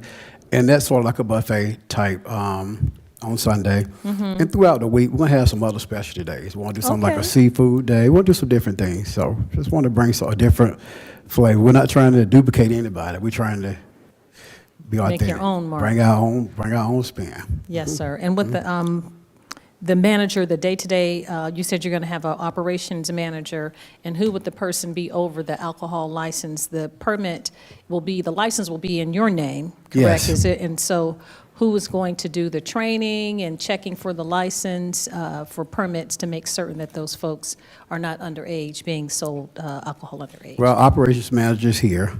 Yes. So she is here. She's been hired, and she's been along with us, consulting us the whole entire way. Yes, so sir. she is here today. Her name is Shantaria McKeever.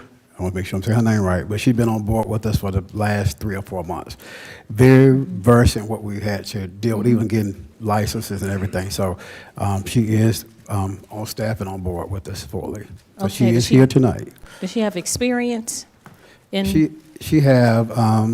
Can we ask her to come up? Yes, please. Okay. Yes, I Yes, was because gonna that's what ask, would you like her to come up? Yeah, Thank we you. typically ask the person when they're coming in for the license if they've had experience in this type of Yes, business ma'am. before, Okay. or if they bring that to the table. Can Yes, you ma'am. please Good state- evening. Yes, Good we- evening. My name is Shantaria McKeever, State your address as well. 8252 Dallas Highway, Thank you. Douglasville.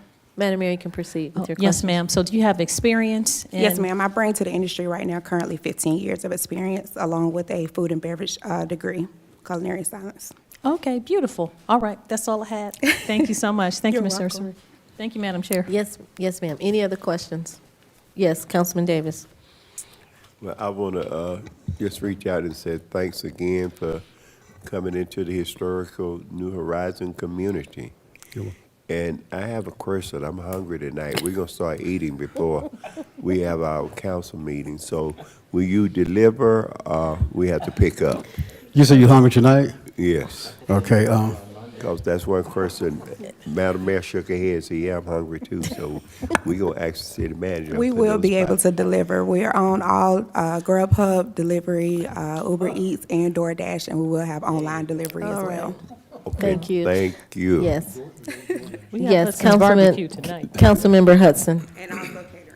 Yes, thank you very much, Madam Chair. I just wanted to commend you all for embarking on this new exciting adventure of being an entrepreneur and being a restaurateur in this climate. It's not for the faint of heart by any means. So I absolutely cannot wait. I was already creeping you guys, figuring out what your hours and trying to find a menu. So thank you for investing in our community, and thank you for your dedication. And we are really excited to see what you're going to do next. Thank you so Thank much. you. Thank you so much.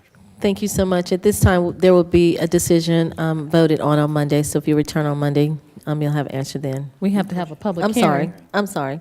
Public hearing? I'm sorry. Let me open a public hearing. I do apologize. Do we have anyone here who would like to speak for or against this establishment? If so, come forward. All right, I'd like to close this public hearing. If there are no other comments by our mayor and council, I would like to just invite you back on Monday for the vote. Thank you so much. And if I may, Madam Mayor. Yes, sir. And council, I just wanted to say that, of course, this is an exciting process for all of us. And I know that we oftentimes talk about how do we better Douglas. So I just wanted to share really briefly just some ways that we plan to impact the city of Douglasville. One of the things that we looked at was how do we make sure that our employees are self-sufficient. So we're coming in at a base pay of $15 for all of our employees. We have partnered with Truist Bank. We have our banker, our financial advisor, Mr. Desmond Waller, who is the VP of Truist Bank. We have some different perks that we'll be offering our employees, whether it's accounts. They would also have the opportunity to look at credit cards or even loans after they have established a great account. The other thing that we're doing is that we are using environmentally safe disposable products for our to-go. So we just wanted to make sure that when we came into the community that we offered the biggest impact. And so we did send over a menu. I know that some of you were not able to attend our private luncheon on Monday, but we did send a menu, a full menu, and also We sent the menu for what's going to take place on Sunday. So we would certainly love to have you all. It's an exciting experience for us. We've looked at vegetarian options, meatless options as well. So we want to be able to meet the needs of everybody in the community. So certainly hope that you all take advantage of it and come out and support. Thank you. Absolutely. And for the New Horizons community, this is embarking on something wonderful where individuals can sit and have a nice cuisine. Question, when is your first day for breakfast?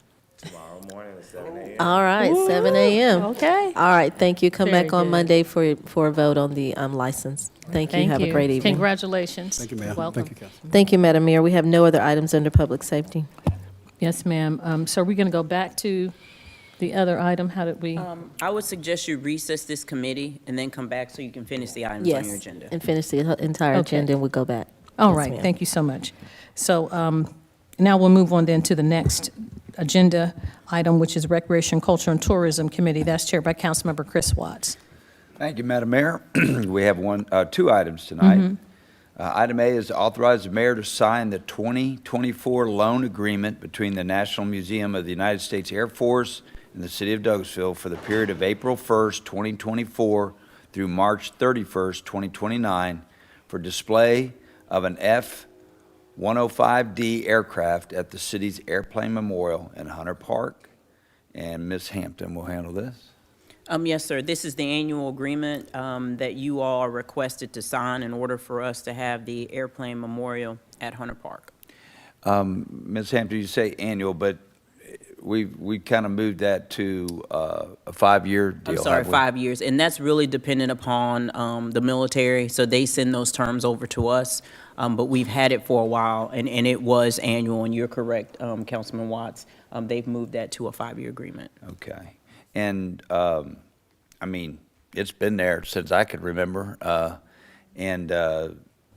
This is just a routine thing and involves inspections and things like that. But we're not paying for this to be there, are we? Or No, is- routinely, they do ask us to maintain it by keeping it painted. There's certain things that we have to do, but there is no monthly or annual cost that we have to pay to keep it up. Well, I think it's a great landmark within our park. Does anybody have any comments about this particular item? Anybody? Go ahead. Just something quick. I remember coming to Hunter Park my entire life as a child and seeing that memorial there. So I'm excited to see it continue to be there for all the next generations to come. And maybe when I have kids, if I have kids, they'll get to All see right. it too. I can marry them, I'm ready with my license. I'd love if the city could track down somebody that actually flew one of those things and maybe do a little presentation at the plane one day where they can maybe talk about it. Anyway, if there are no other comments or anything, I'm going to place this on the consent agenda for Monday. Looks like it, Everybody yes. Okay. Item B, appoint Devin Walker to the Hotel 2 post of the Douglasville Convention and Visitors Bureau Board for a term expiring December 31st, 2025. Ms. Jackson will handle this. Thank you, Councilman Watts. Chelsea Jackson, 6695 Church Street. As Councilman Watts said, Ms. Devin Walker is interested in serving on the Hotel 2 post of the Douglasville CVB. Little fun fact about Ms. Walker, she used to serve on the board about 8 years ago. So she's excited. She's back in the area and back being a general manager at the hotel, so she's excited to continue to serve. And there's no other individuals that are interested in serving for this Hotel 2 post of the CVB board.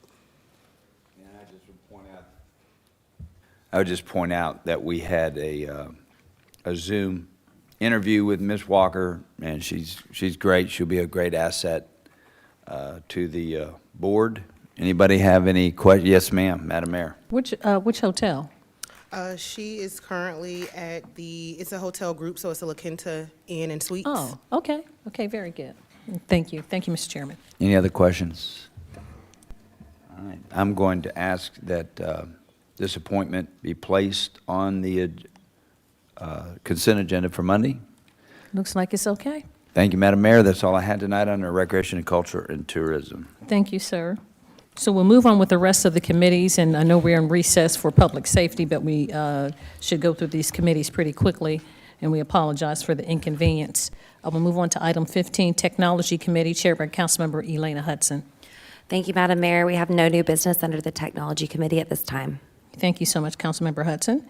Transportation Committee, chaired by Councilmember Dr. LaShawn Berdanley. Thank you, Madam Mayor. No business under transportation tonight.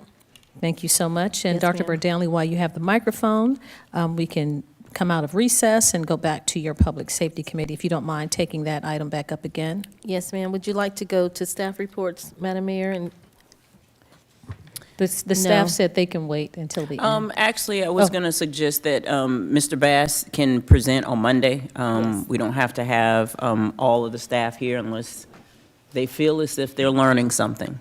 So Okay. I will say that. thank you. All right, you're welcome. So we'll have them. Thank you, Mr. Bass, for your flexibility and your award-winning Parks and Recreation team. We see you out there, so thank you so much. But yes, Madam Chair, if you would Yes. mind your public safety. Thank you, Madam Mayor. I'd like welcome. to convene back to Public Safety Committee. And thank you, Attorney Fowler, for being patient at this time, and we can proceed. Chief, a couple more questions about the dates and times of the events for which you are seeking to have the license revoked. Is it December the 19th and January the 20th? Yes, sir. So those are the only two events, December the 19th, January the 20th. In December the 9th, And December 9th. What happened on December the 9th? that's the Sheriff's Department that went in and did an undercover operation, and that's the date that they observed a lot of things going on while they're in the establishment. So they were, I think they have films, and they were observing marijuana and other things being partaken of in the location. That's on December the 9th, 2023. From the hours of 2100 to 000. So that's 9 p.m.? Yes, sir. So generally speaking, one of the grounds for revocation is on December the 9th, a person from the Sheriff's Department observed marijuana being consumed on site. Yes, according to the report that I'm reading here, that they advised that they observed some people utilizing the smell of marijuana. And then on December the 19th, that's when we had did our undercover operation. And what happened, we just got together because the Sheriff Department was receiving information as well.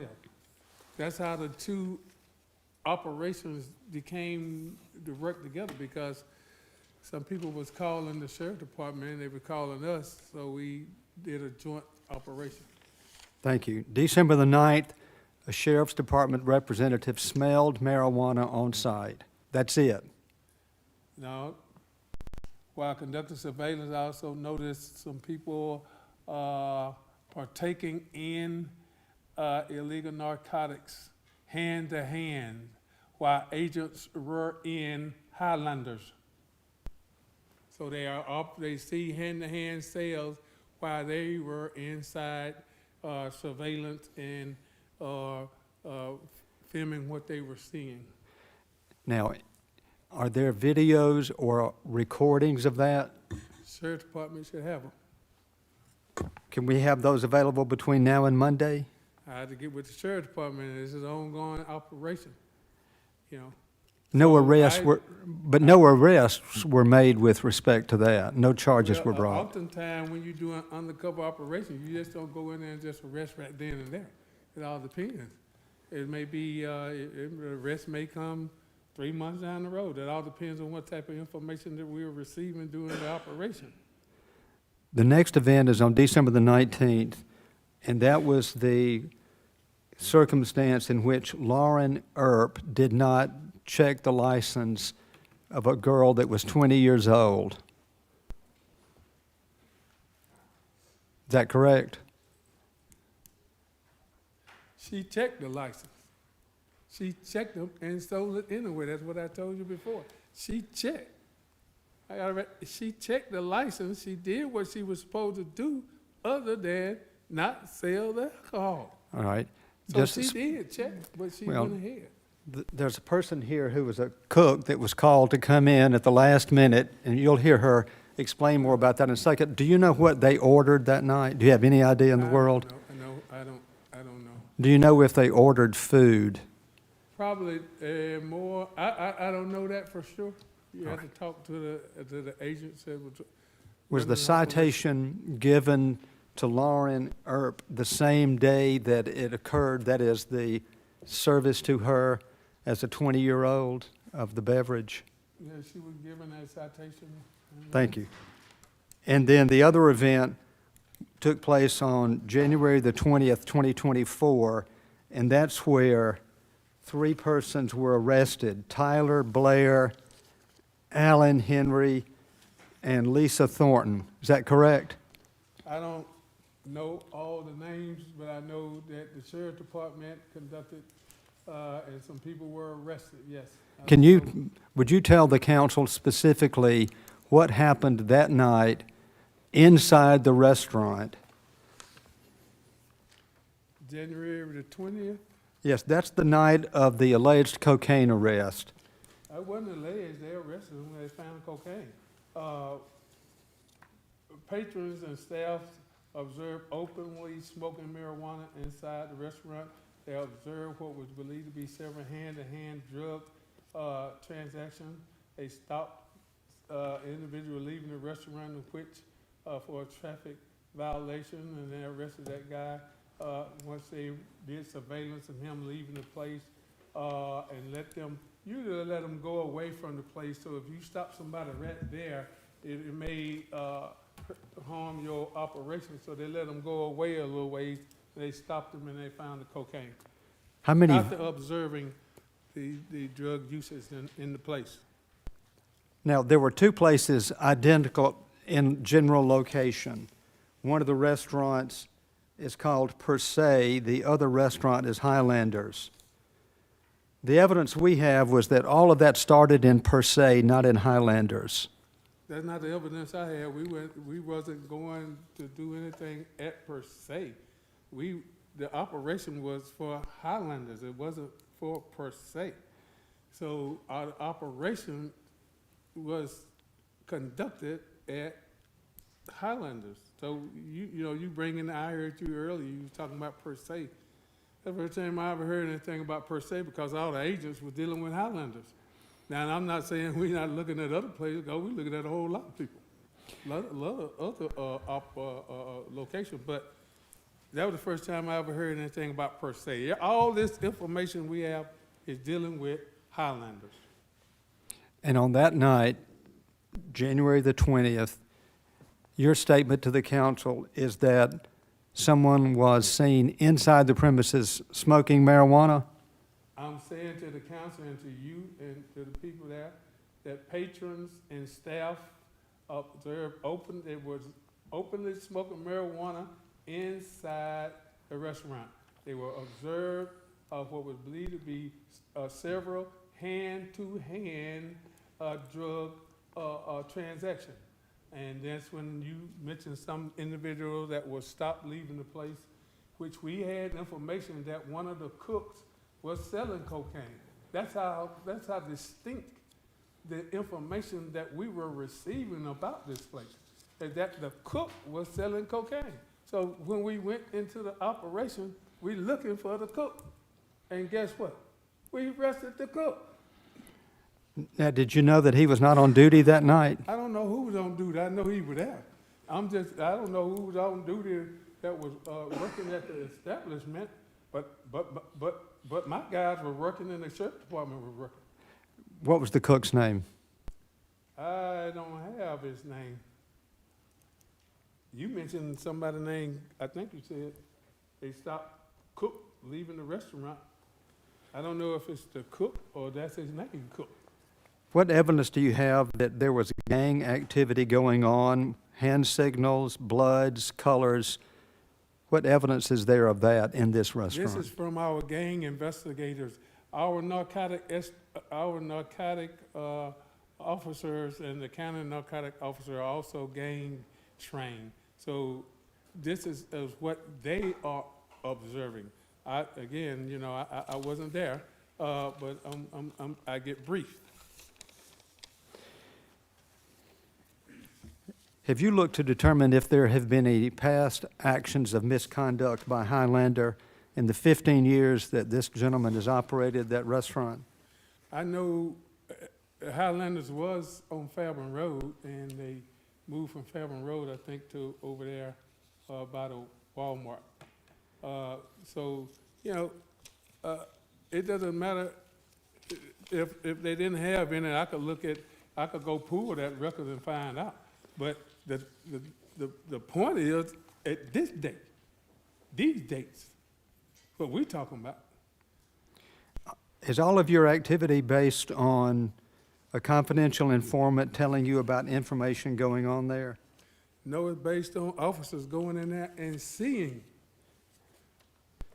It's based on we getting information from people advising us what's going on in there, and then our officers go in there with cameras and they see.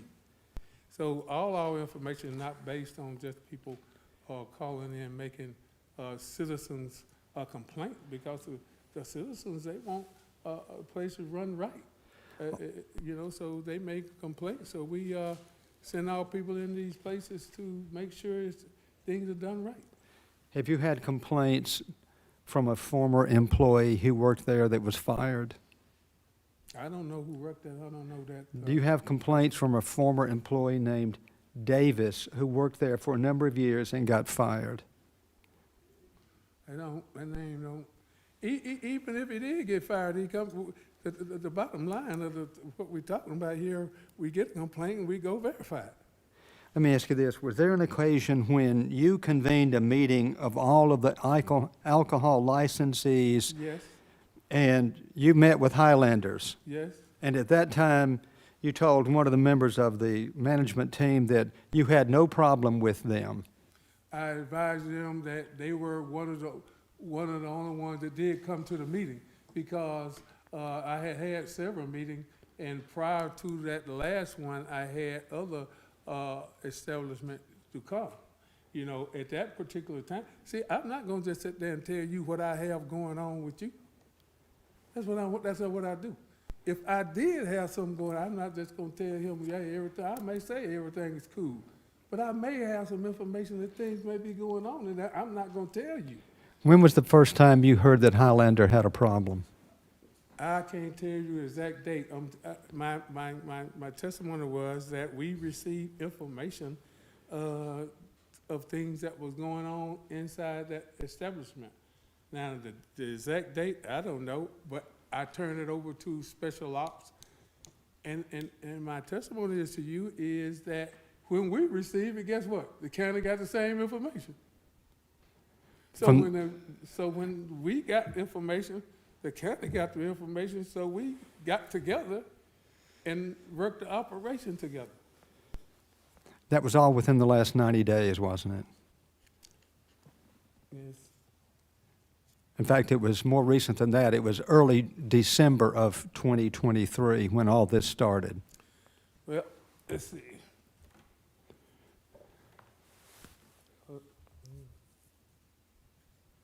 December, now, we may have got the information, or sometime we get the information, if they're working on something, and then they may go get, you know, sometime it takes a little while to get an operation going. You know, you just don't start it right when somebody say it takes, it may take some time to get things moving in the right direction. Like, Basically, 60 days ago is when all this started with this business. good, yes. So they got a 14-year, 10-month history of being good citizens in this community. Now, I can pull the records. I don't got all the records that say about being all good citizens. It don't take but one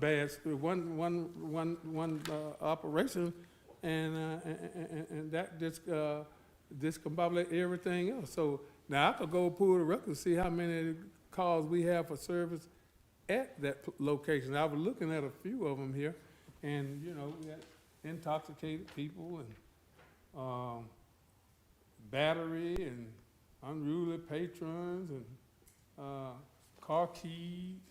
So you were talking about a zone patrol. See, the zone patrol is because we have issues at a location. That's why we put zone patrols on there. So yeah, so I could pull that, and, you know, I don't have that with me right now, but we could pull it. Yeah, I'm looking at all those records. Okay. Most of those are zone patrols where they're driving by because you always drive by. A zone patrol usually put on because we done had some incidents there, or we trying to prevent incidents from happening. All right, Madam Chairman, that's all for this witness. I'll have 3 witnesses whenever you're ready. Thank you, sir. Ms. Jordan, do you have any comments at this time? Attorney Jordan? I do not have any witnesses, but I will be cross-examining at least one of them. Yes, sir. Yes, ma'am. Thank you. So Thank to you. proceed, thank Yes, you sir. very much. The first witness will be the owner of Highlanders. This is Mr. Nick McCullough. Give him your name and address. And he'll just address the council. My name is Nicholas McCullough, 413 Robinson Road, Peachtree City, Georgia. Do you need any of this? First off, I would like to make a statement for the record, if I could, please. I am both shocked and disappointed by my treatment. Being a business owner in Douglas County for 15 years, of being sent a letter and given 5 days to try to find someone to represent me. And then the letter doesn't even tell me why this is happening to me. So I have no way whatsoever to build any kind of defense. I called everyone I could call and found that Mr. Fowler would be the best person to talk to, and that's when I hired him. You guys are being asked to suspend or to revoke my alcohol license. What that means is that you are considering destroying my business, a business that my family has built over 15 years in this county and in this city. And it sounds good to say, you know, you're going to suspend something or revoke something, but you're talking about destroying people's lives. For 15 years, we've done nothing wrong. If we're to believe Chief Sparks, we're to believe that for 14 years or more that we've been good citizens and done what we're supposed to. And all of a sudden now I'm running a drug house and a gang house. It's preposterous. If you listen to what he says supposed marijuana, supposed drug actions. They don't know what that stuff was. There's no way in the world anybody with any kind of business sense would allow people to come into their establishment and use drugs or sell drugs or let gang members hang around. And when we have trouble there, we CT people to get them away. Because if I allow that kind of activity, it runs away anybody that would come there that would pay us money. It doesn't do me any good. And to have to come in here and try to defend myself against accusations. All these are accusations. It doesn't matter if it's coming from a police chief. His word should carry no more weight than my word. There's no proof. No one has done anything wrong. You're innocent in this country until you're proven guilty. This cook worked for me part-time. As soon as we found out what happened to him, we fired him. I don't want that stuff in my business. It doesn't do me any good. What purpose would it serve me to allow gang members and people openly using drugs inside of our restaurant? It just makes no sense. You have to look at people's history. We have a history of being good, responsible citizens in this city. I've paid over $200,000 in excise tax and alcohol tax to this city since I've been in business, and almost $500,000 in sales tax to the state. I'm a business owner. I own several businesses. We run this business because we want to provide a good place for people to eat. We're known for good food.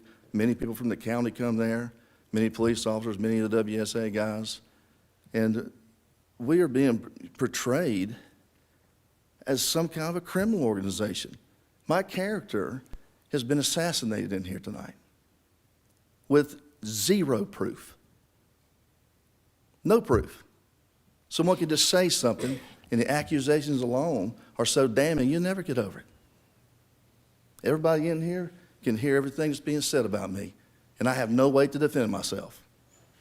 This process is absolutely in violation of my rights, and it's wrong. I'll do my best to defend myself with what I can, but how can you expect someone to defend themselves when they come in here, not even know what they're defending themselves against? Your letter said nothing about what we were going to be charged with. How could we ever find out anything? Mr. Fowler found out yesterday what was happening. So here we are scrambling around for a day and a half trying to figure out some way to defend ourselves against this. This whole process is wrong. Ms. Jordan?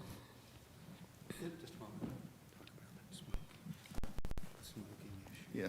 I'm sorry, I don't remember your name.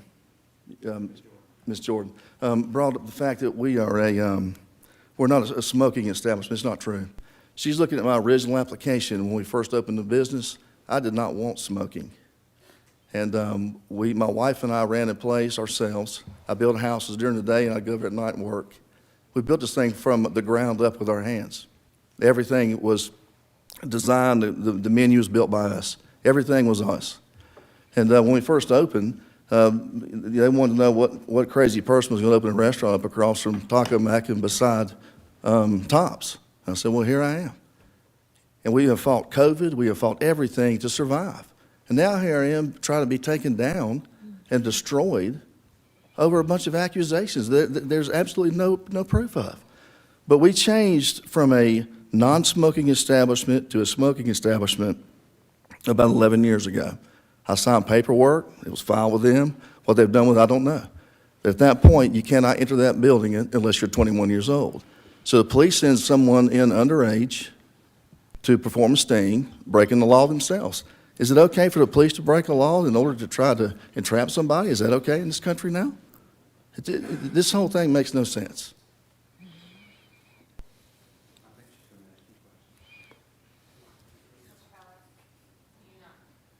Do you not have any questions for him? No. Okay. Do you have any documentation that you changed your alcohol license to indicate smoking? No, ma'am, it was filed with you guys. So you didn't keep a copy of that? No, it's been 10, 11 years ago. I'm sure I got a copy of it somewhere, but Lord knows where it would be. I've moved 3 times since I've opened this place. All right. I'm going to show you what the city has identified as your alcohol license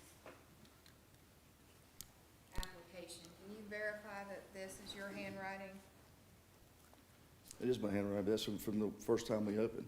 From the time that we filed this until now, we changed to a smoking establishment. You're using my first application when I first opened, when I was non-smoking. So this is not relevant. Would it surprise you to know that the city does not have any additional documentation from you other than business license applications? I wouldn't know that. And I'm going to show you another page.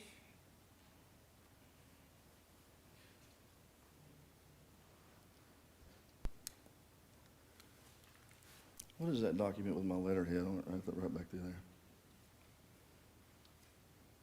The document with the letterhead is your certification of your address for the past 14 years. Okay. Is that your signature on it? It sure is. And I'm going to show you page 6. Is that your signature there? What is this? What is am I looking at? That's the signature page for the application. And I'm happy to show you every single page. I don't need to see every single page, but what you're showing people is the application in which I was non-smoking, but it was changed to smoking. What? Okay, and on this application, it states, are you familiar with the City of Douglasville ordinances, state laws, and regulations governing the operations of this type of business? And what did you check here? I checked yes. Do you agree to abide by such ordinances, laws, and regulations? What did you check next to that? I checked yes, and we have abided by them. And that's your signature on this following page that is notarized. Of course. So you stated that you knew all of the rules and regulations related to alcohol licenses and operations. Is that your testimony? I don't understand your question. You stated on this application that you knew and understood and agreed to abide by all rules, regulations related to operating this establishment with an alcohol license. Yes. So And you don't have any documentation that you changed your alcohol license? No. If I do, I don't know where it's at. Like I said, it's been at least 11 years ago that we changed.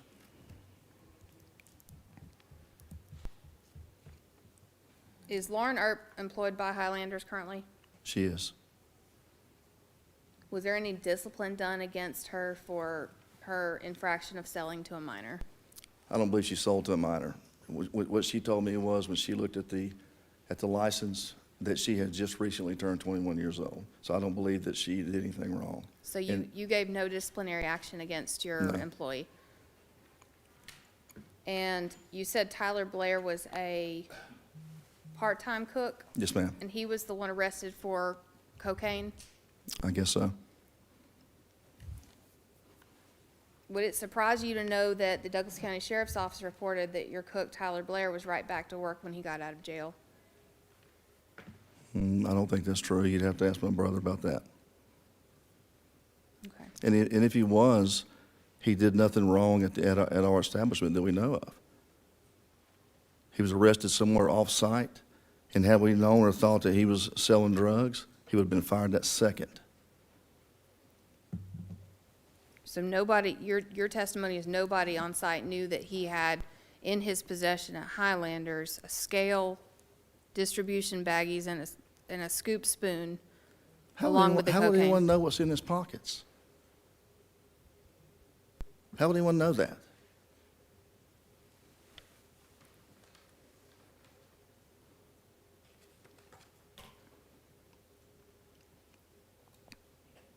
And is Tyler Blair currently employed? No, When was the last time he worked? I don't know. And you're the agent outlet manager, and you don't know who works at I Highlanders? don't set the schedule for the kitchen manager does. Okay, all right, that's all for now, thank you. Couple of questions, if I may. What, would you explain to the council what procedures you follow to ensure compliance with the alcohol regulations? Of course. One thing that we do that I don't think anyone else does in Douglas County is we hire an independent company called Bar Matrix. And what they do is they come in, they talk to the employees that serve alcohol. They teach them how to spot fake licenses. They teach them how to pour drinks properly. They teach them how to spot people that are over-intoxicated or have had too much, or if they've been drinking before they come into the establishment. And we pay separately to have that done, and they're certified to do that. Underage drinking is something for me that's particularly distressful to me because my oldest child was ran over by a car by somebody who was drinking underage. It crushed her face, and she had to have a craniotomy, and she's disfigured over it now. We do not serve anyone underage. You look back at my 15-year history. Now, if Lauren Earp made a mistake, it was a mistake. It wasn't done purposely if she did so. We weren't able to see the license. We weren't able to talk to anybody. There again, it's accusations with no proof.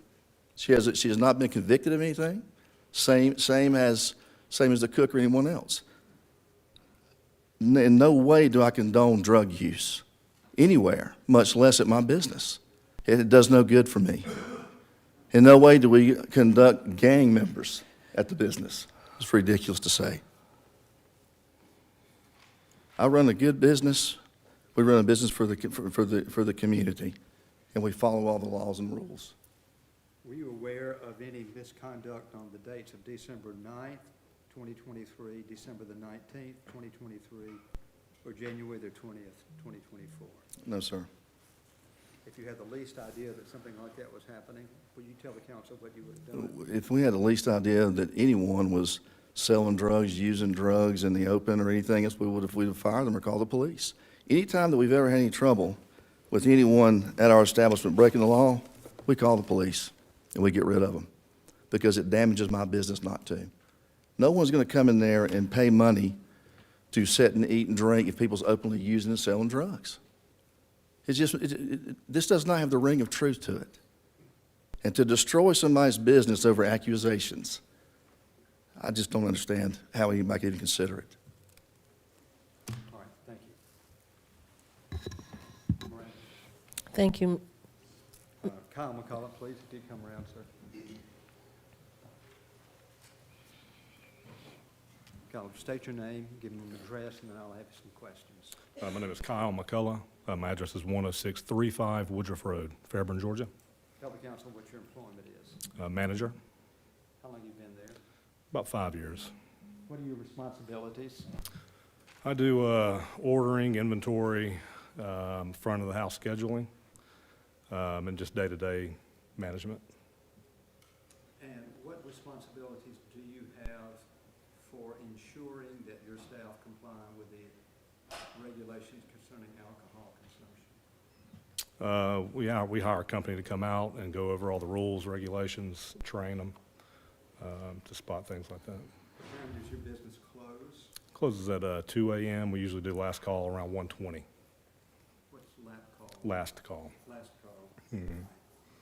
So have you had, or have you been informed by any person, sheriff's department, police department, staff members with the city of Douglasville, or any other person, that there was evidence that your company was violating the alcohol regulations? No, in the 15 years we've been open, we've never heard any complaints, any problems whatsoever. What time do you work? It just varies. I just kind of go in as needed. Sometimes I go in at day, sometimes I go in at night. Let's talk about the evening of December the 9th, or the day of December the 9th, 2023. You probably don't remember if you were there that particular day, since these dates are new to you and me.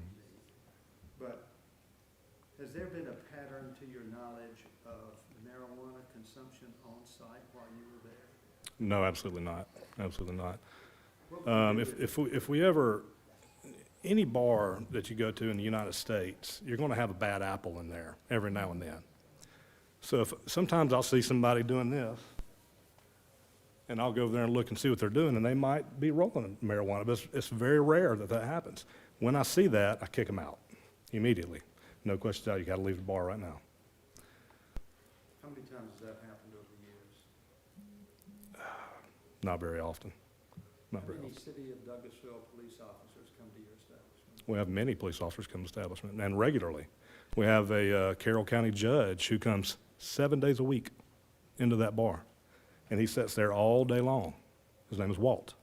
We have many Douglas County. We have many Douglas County police officers that come in, and they love the place.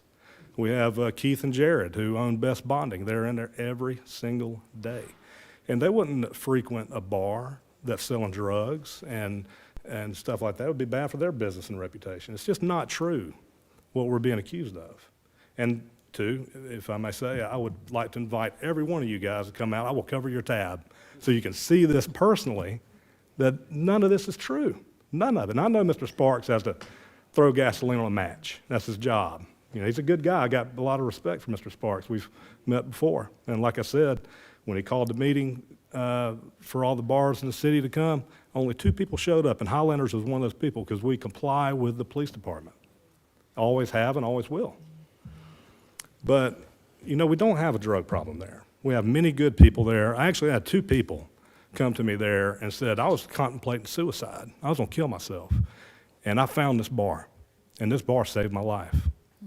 And that's why me and my brother, we pushed this bar. We wanted to be a part of the community. You know, we donate money to Battered Women's Shelter. We made 160 meals for Thanksgiving for people that couldn't afford meals. We donate to the sheriff. We do a lot for the community. And we're not at all, I don't know where these accusations came from. It makes no sense to me. What kind of employee is Lauren? Lauren is one of my best employees. And she called me crying about this situation, about the license. And we push, my brother and I push, you know, always check IDs. It doesn't matter if they look like they're 60, if they come there, check their ID. And she said, I looked at the ID. And she said she had turned 21. She was 21 and a day. She said, I looked at it twice. And Mr. Sparks testifies that if it's a sideways license, that it indicates that you're underage. That's not true. That's false. What you have to do, if you're 18 and you get this, It may be, you might have a 5-year license, you might turn 21, in a few years, you still have a good license. So you look at the date and you look at the picture, and if face matches the face and the date's good, it's a legitimate license. She swears that the license says that she was 21 years old and a day, and she said she checked it twice, and I believe her. All right, on December the 20th, 2024, was Tyler Blair working that day? Was that the day that he was arrested, the night? Okay. I believe he was cooking that night. I believe he was. All right, and do you know what time he left? I don't. I was actually not there that night. I was at a birthday party. But from what I understand, he got pulled over around 3 in the morning or something like that, well after we were closed. All right, I'll come back to that in just a second. Was there a time when you had a meeting with the sheriff and he said something about, I'm not worried about your company? Well, yeah, I just pointed out some things. I said, is there anything that I can work on? Should I do anything different to make us a safer bar? And he told me, he said, well, no, he said, you're the last of my worries. What about smoking? When did you become a smoking bar? I don't remember the exact date. I know we started out as a non-smoking bar. We hired a manager named Larry Baker. He recommended that we do a smoking bar, so we went through the process to become a smoking bar. Okay, your witness, Wayne. What was the name of the judge that you mentioned was there every day? Walt? His name is Walter. Yeah, he goes by Walt. His last name starts with an L. I can't think of the name of his last name, Lavelle, or I'm not really sure what his last name is. Would you be surprised to know that there's no such judge named Walt in Carroll County? Walt? Walter? Yeah, No, he's neither one. He's a juvenile judge.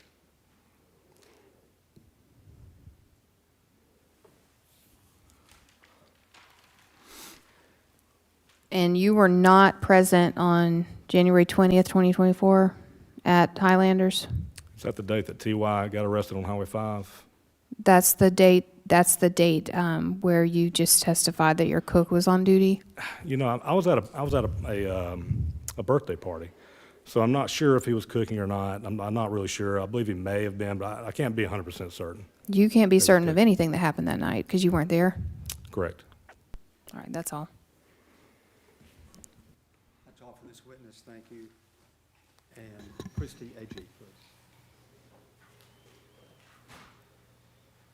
As I indicated, she's coming in at the last minute, called to come attend, so she probably would have dressed somewhat differently, but thank you for coming. Would you state your full name and address? Christy A.G., 3989 Bearden Lane, Douglasville, Georgia, 30135. How long you lived here? All my life. What's your employment? I am kitchen manager at Highlanders How long have you been so? since May of 2023. All right, let's go to the day of December the 19th, 2023, when Lauren Earp was given a citation for underage serving alcohol. Would you explain to the council what you understand? What night I witnessed is I cooked their food. They did order food. I can't remember exactly what they ordered. But I witnessed as I was taking boxes in and out the door, the cop came back in and cited her. She was crying and visibly upset. She said she checked the ID. She was 21 years old, might have been for a day. And she was visibly upset. I tried to calm her down, and that is when she called Kyle. Would you describe to the council what the company's policy is about checking licenses? We check IDs for everybody, no matter what they look like.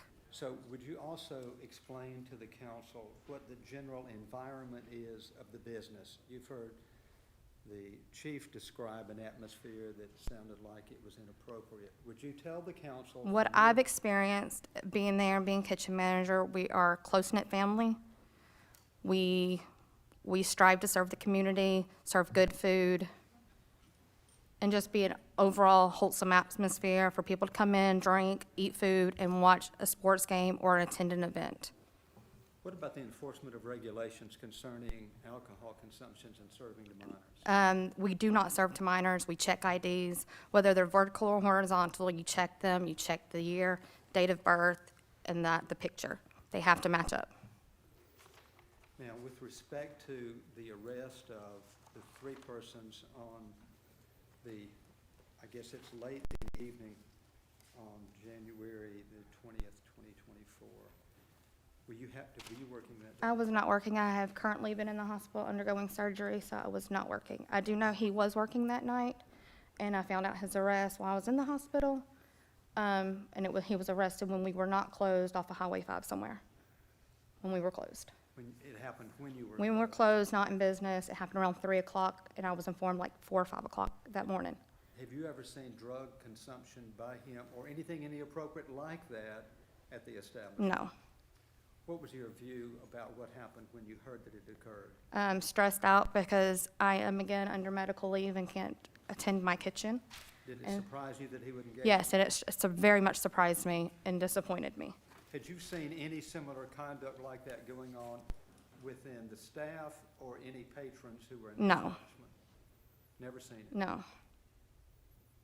And I'm in and out that kitchen when I'm there all the time. And you're under oath before this council? Yes. All right. That's all.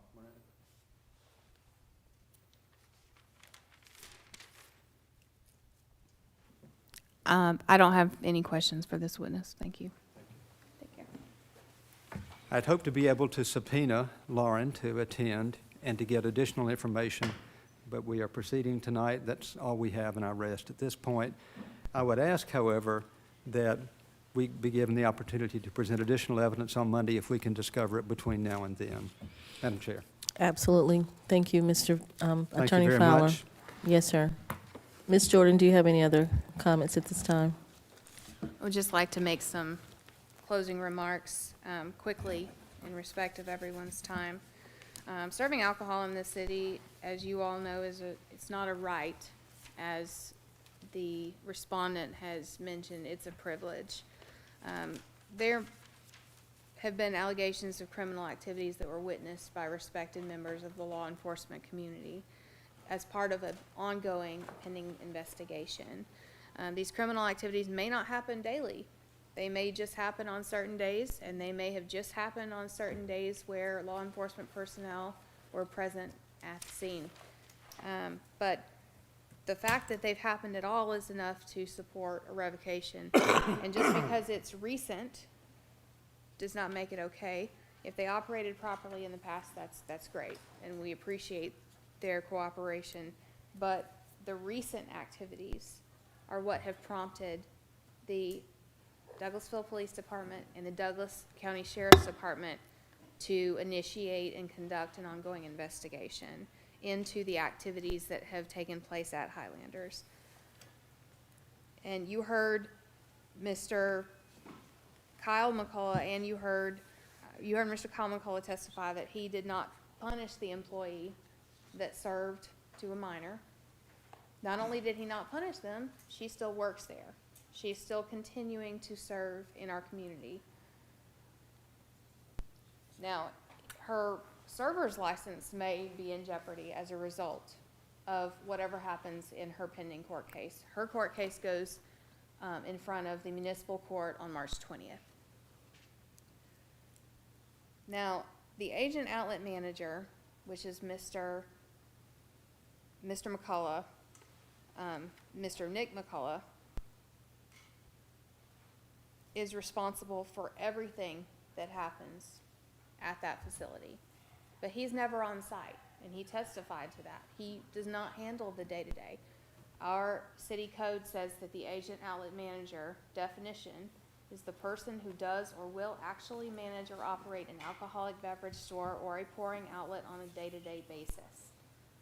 An agent may be the same or different from the owner and licensee of the store. But this agent outlet manager is actually Mr. Nick McCullough, who is not present on a day-to-day basis. Mr. Kyle McCullough is present on a day-to-day basis, but his name was never on any application that the city has as far as being an agent outlet manager, and he's taken no responsibility for the day-to-day actions. In fact, that may actually be a violation in and of itself, because the agent outlet manager is supposed to be there on a day-to-day basis. They cannot delegate that task to any other individual. But even though Mr. Kyle McCullough is the manager and is supposed to oversee the day-to-day operations, even though he's not the agent outlet manager, he has testified that on January 20th, 2024, he wasn't there, he was at a birthday party. So he doesn't know anything that happened on that night, including what his cook, who was on duty that night, was doing. So he testified that while he was working, the cook was working. Chief has testified that that individual was arrested for cocaine possession. And not only for possession, but possession with the intent to distribute. Now, I don't know about the general patronage of Highlanders as far as specific individuals who go there, but the juvenile judge in Carroll County is Thomas Palmer. There's no one named Walt that's a judge in Carroll County. So, numerous occasions this evening, the respondent has been caught in a lie. Who are you going to believe?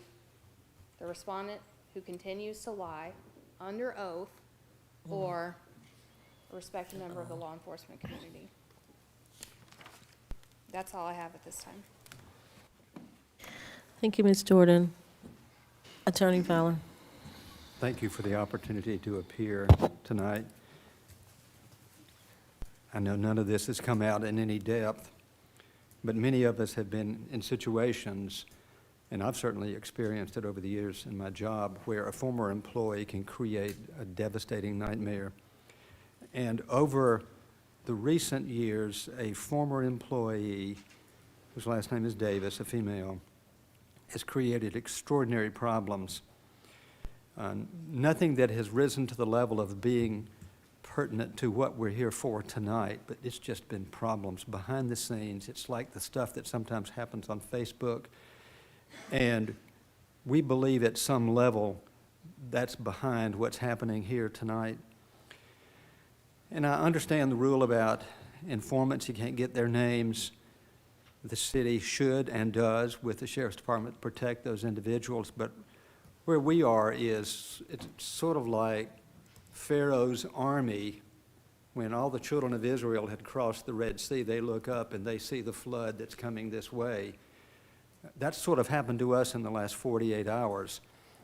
All kinds of accusations are being made, but when they're boiled to its barest terms, December the 9th, December the 19th, and January the 10th. A person who worked in the kitchen as a cook for the company was arrested at 3 a.m., not during work hours, for cocaine possession. It's a crime for him to have done that. It would have been a violation of the ordinance if any of that had happened on site, but there's no testimony that it happened on site. Is he a bad guy? Sure. Will he ever work there again? Absolutely not. None of us would hire him.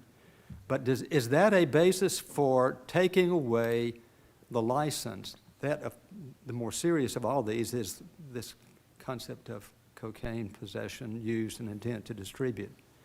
Is that a basis that this person did that?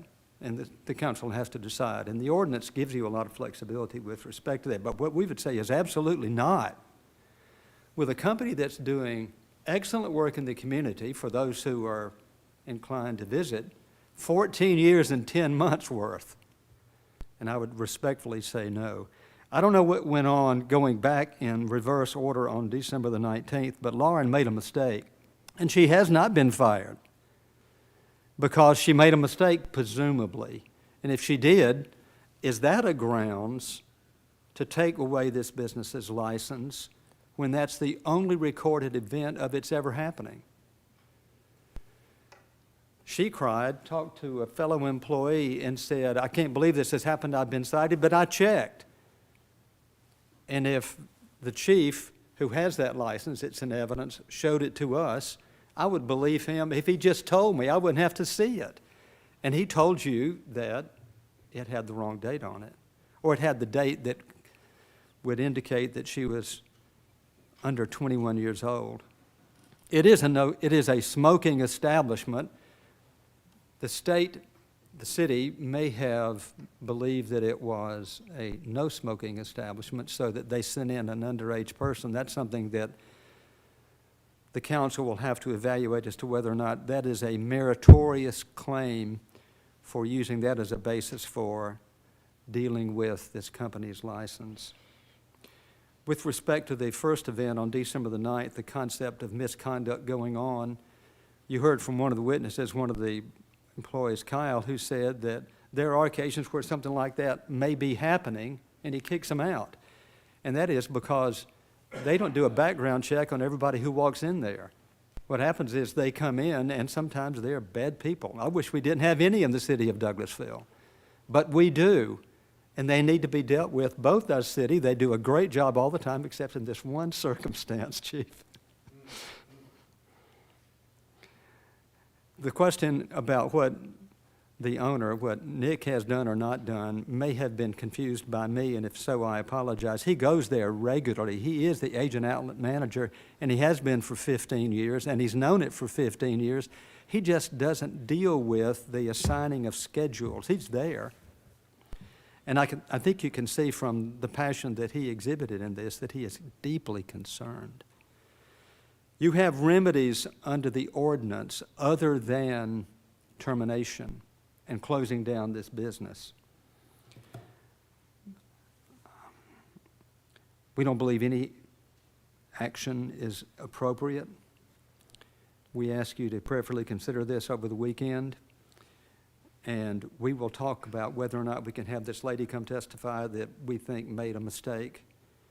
We would never offer the cook who did this inappropriate conduct except for the purpose of having him explain, I never did that ever.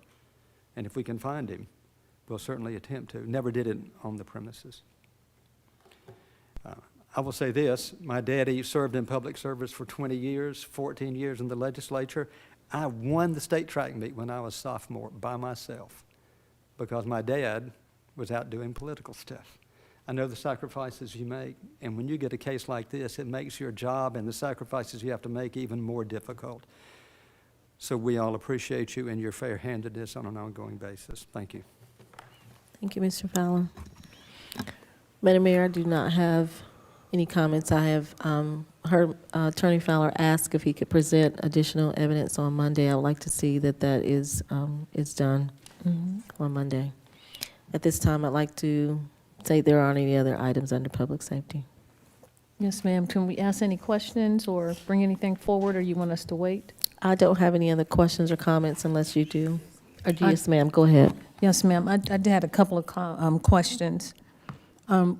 We thank everyone. This, like I said initially, is a very sensitive topic and very serious, and it's unfortunate that we're here on all sides, and we're trying to do the best that we can. I will say to the McCullens and Highlanders that we appreciate your time in the city and what you've given to the community, and just know that you are not targeted.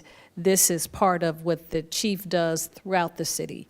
And in fact, I'll name these restaurants or just establishments because it's been public record that we've had some concerns with Allure Lounge, Fin and Feathers, The Crew, Thunder Zone, and they're called sting operations. So if we get a complaint, then the police department acts upon those complaints.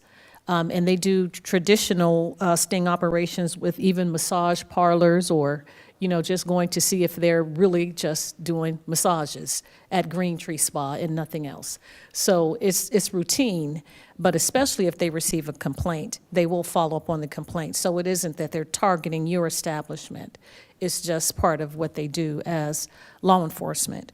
But the couple of questions that I had for Ms. Jordan is the initial application that was presented to the city or turned into the city. What's the date on that application that you have? It is 2011. The date on the signature page, the specific date, so it was first day of March 2011 is the notarization date of that application.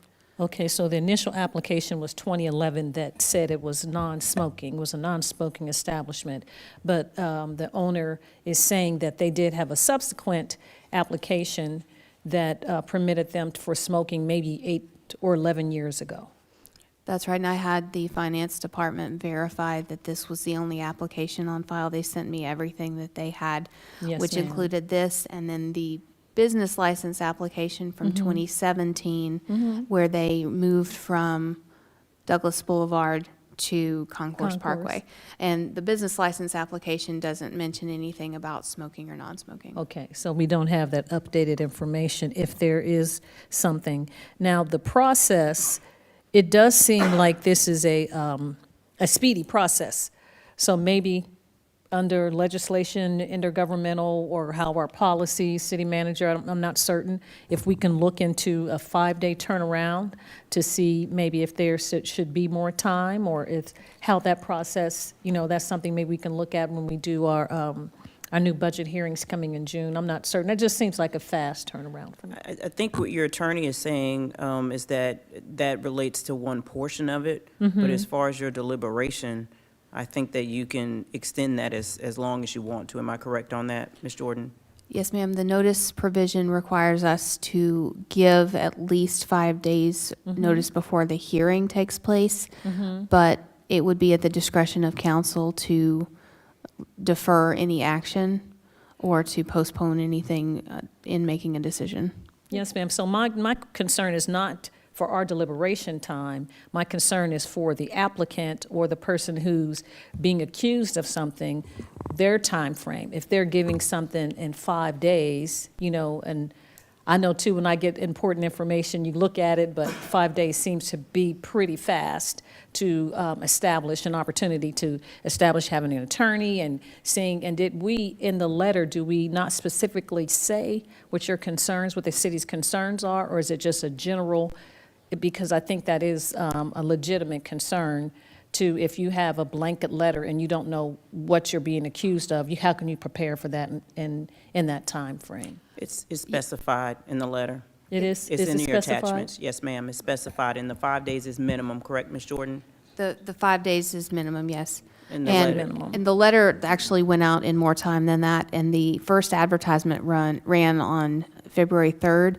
It was actually posted to Facebook by Richard Siegel on that same day, February 3rd. So the February- and the respondent actually reached out to, I believe it was Deputy Chief, by phone to discuss that before the letter had even been mailed.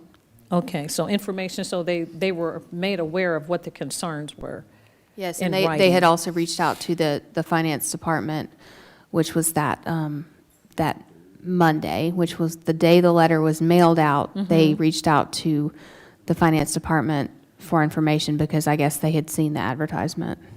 Okay, so I'm just trying to just ascertain how long they had information. If it's your desire to change the notice time in the future, you just need to amend the order. Okay, so I think we can look at that just to see if it's enough time, like, you know, maybe even when you're terminating a job or something, you give people 2 weeks to kind of get some more information, not certain, but just something that we can look into. And so you're saying that it was specifically spelled out what the concerns were, and I think that's all I had, is just trying to get time frames. Excuse me, Madam Mayor, if I may ask, we have our attorneys on site. I have stated I don't have any other comments. I think at this point, if our attorneys have any questions, let our attorneys speak with each other. We will have evidence that will come forward on Monday. Mr. Fowler, Madam Chair, can I ask one question? is it related? Yeah, just a clarification question, because I feel like I heard two different responses from the defense regarding the license. On one hand, I heard somebody saying that that the license presented was that the person was 21 years and 1 day, but I also heard a mistake was made. So I'm not asking for clarification now, but by Monday, I think that seems to be something that's very easily researched as to what the birthday was on that license. Is that an appropriate question? It would have to come from them because we can't see it. Yes, I'm sorry, Mayor Pro Tem, I think at this point, I have no other comments under public safety. I think if you have any other comments, you need to direct those to our attorney. Okay. Yes, ma'am. Any other comments? All right, we're just trying to get One it. thing, Madam Mayor, the notice did not contain a detail of the charges. The notice went out earlier than what I thought, because I'm so new to the case. Maybe it was 9 days, as Miranda just suggested. But I don't think the notice says these are the things you've alleged to have done. Yes. But, as the chairman said, I'll speak Thank with you, Miranda yes, thank you, about Mr. Fowler. And Madam that's- Mayor, thank you so much. Yes, But- ma'am. Yeah, So we I'm can not. have the attorneys give us the letter. I'd like to Yes, see it, to see because what there's was. going to be additional evidence that will be provided on Monday. The letter is in your attachment. I don't see it. The letter is in your attachment. I would recommend at this time, if you have any questions, please direct them to our attorney. All right. Thank I you. know it's getting late, so we appreciate that. So we will, is that all you have under public safety? Yes, ma'am. So we'll move on to other business. Do we have any other business from council? Thank you very much. You're welcome. Any other business from council members? I don't see any. Updates from our city staff, our city attorney, Mr. Joel Dodson. No business, Madam Mayor. Thank you. Our staff attorney, Ms. Miranda Jordan. No business, Madam Mayor, thank you. You're welcome. Our chief of police, Chief Sparks. Yes, we'll be having our 4th annual Day of Unity at the police department at 10 o'clock to 11:30 on Saturday. And we'll have a light refreshment, so we like all the citizens to come out and hear how and what we're doing to promote unity and keep our community safe. Thank you so much, Dr. Sparks. We appreciate that, Chief. Our city manager, Ms. Hampton. No business, Madam Mayor. Thank you, city manager. We will defer our staff report until Monday. And now we come down to the portion of the council meeting where we have comments from citizens and delegates.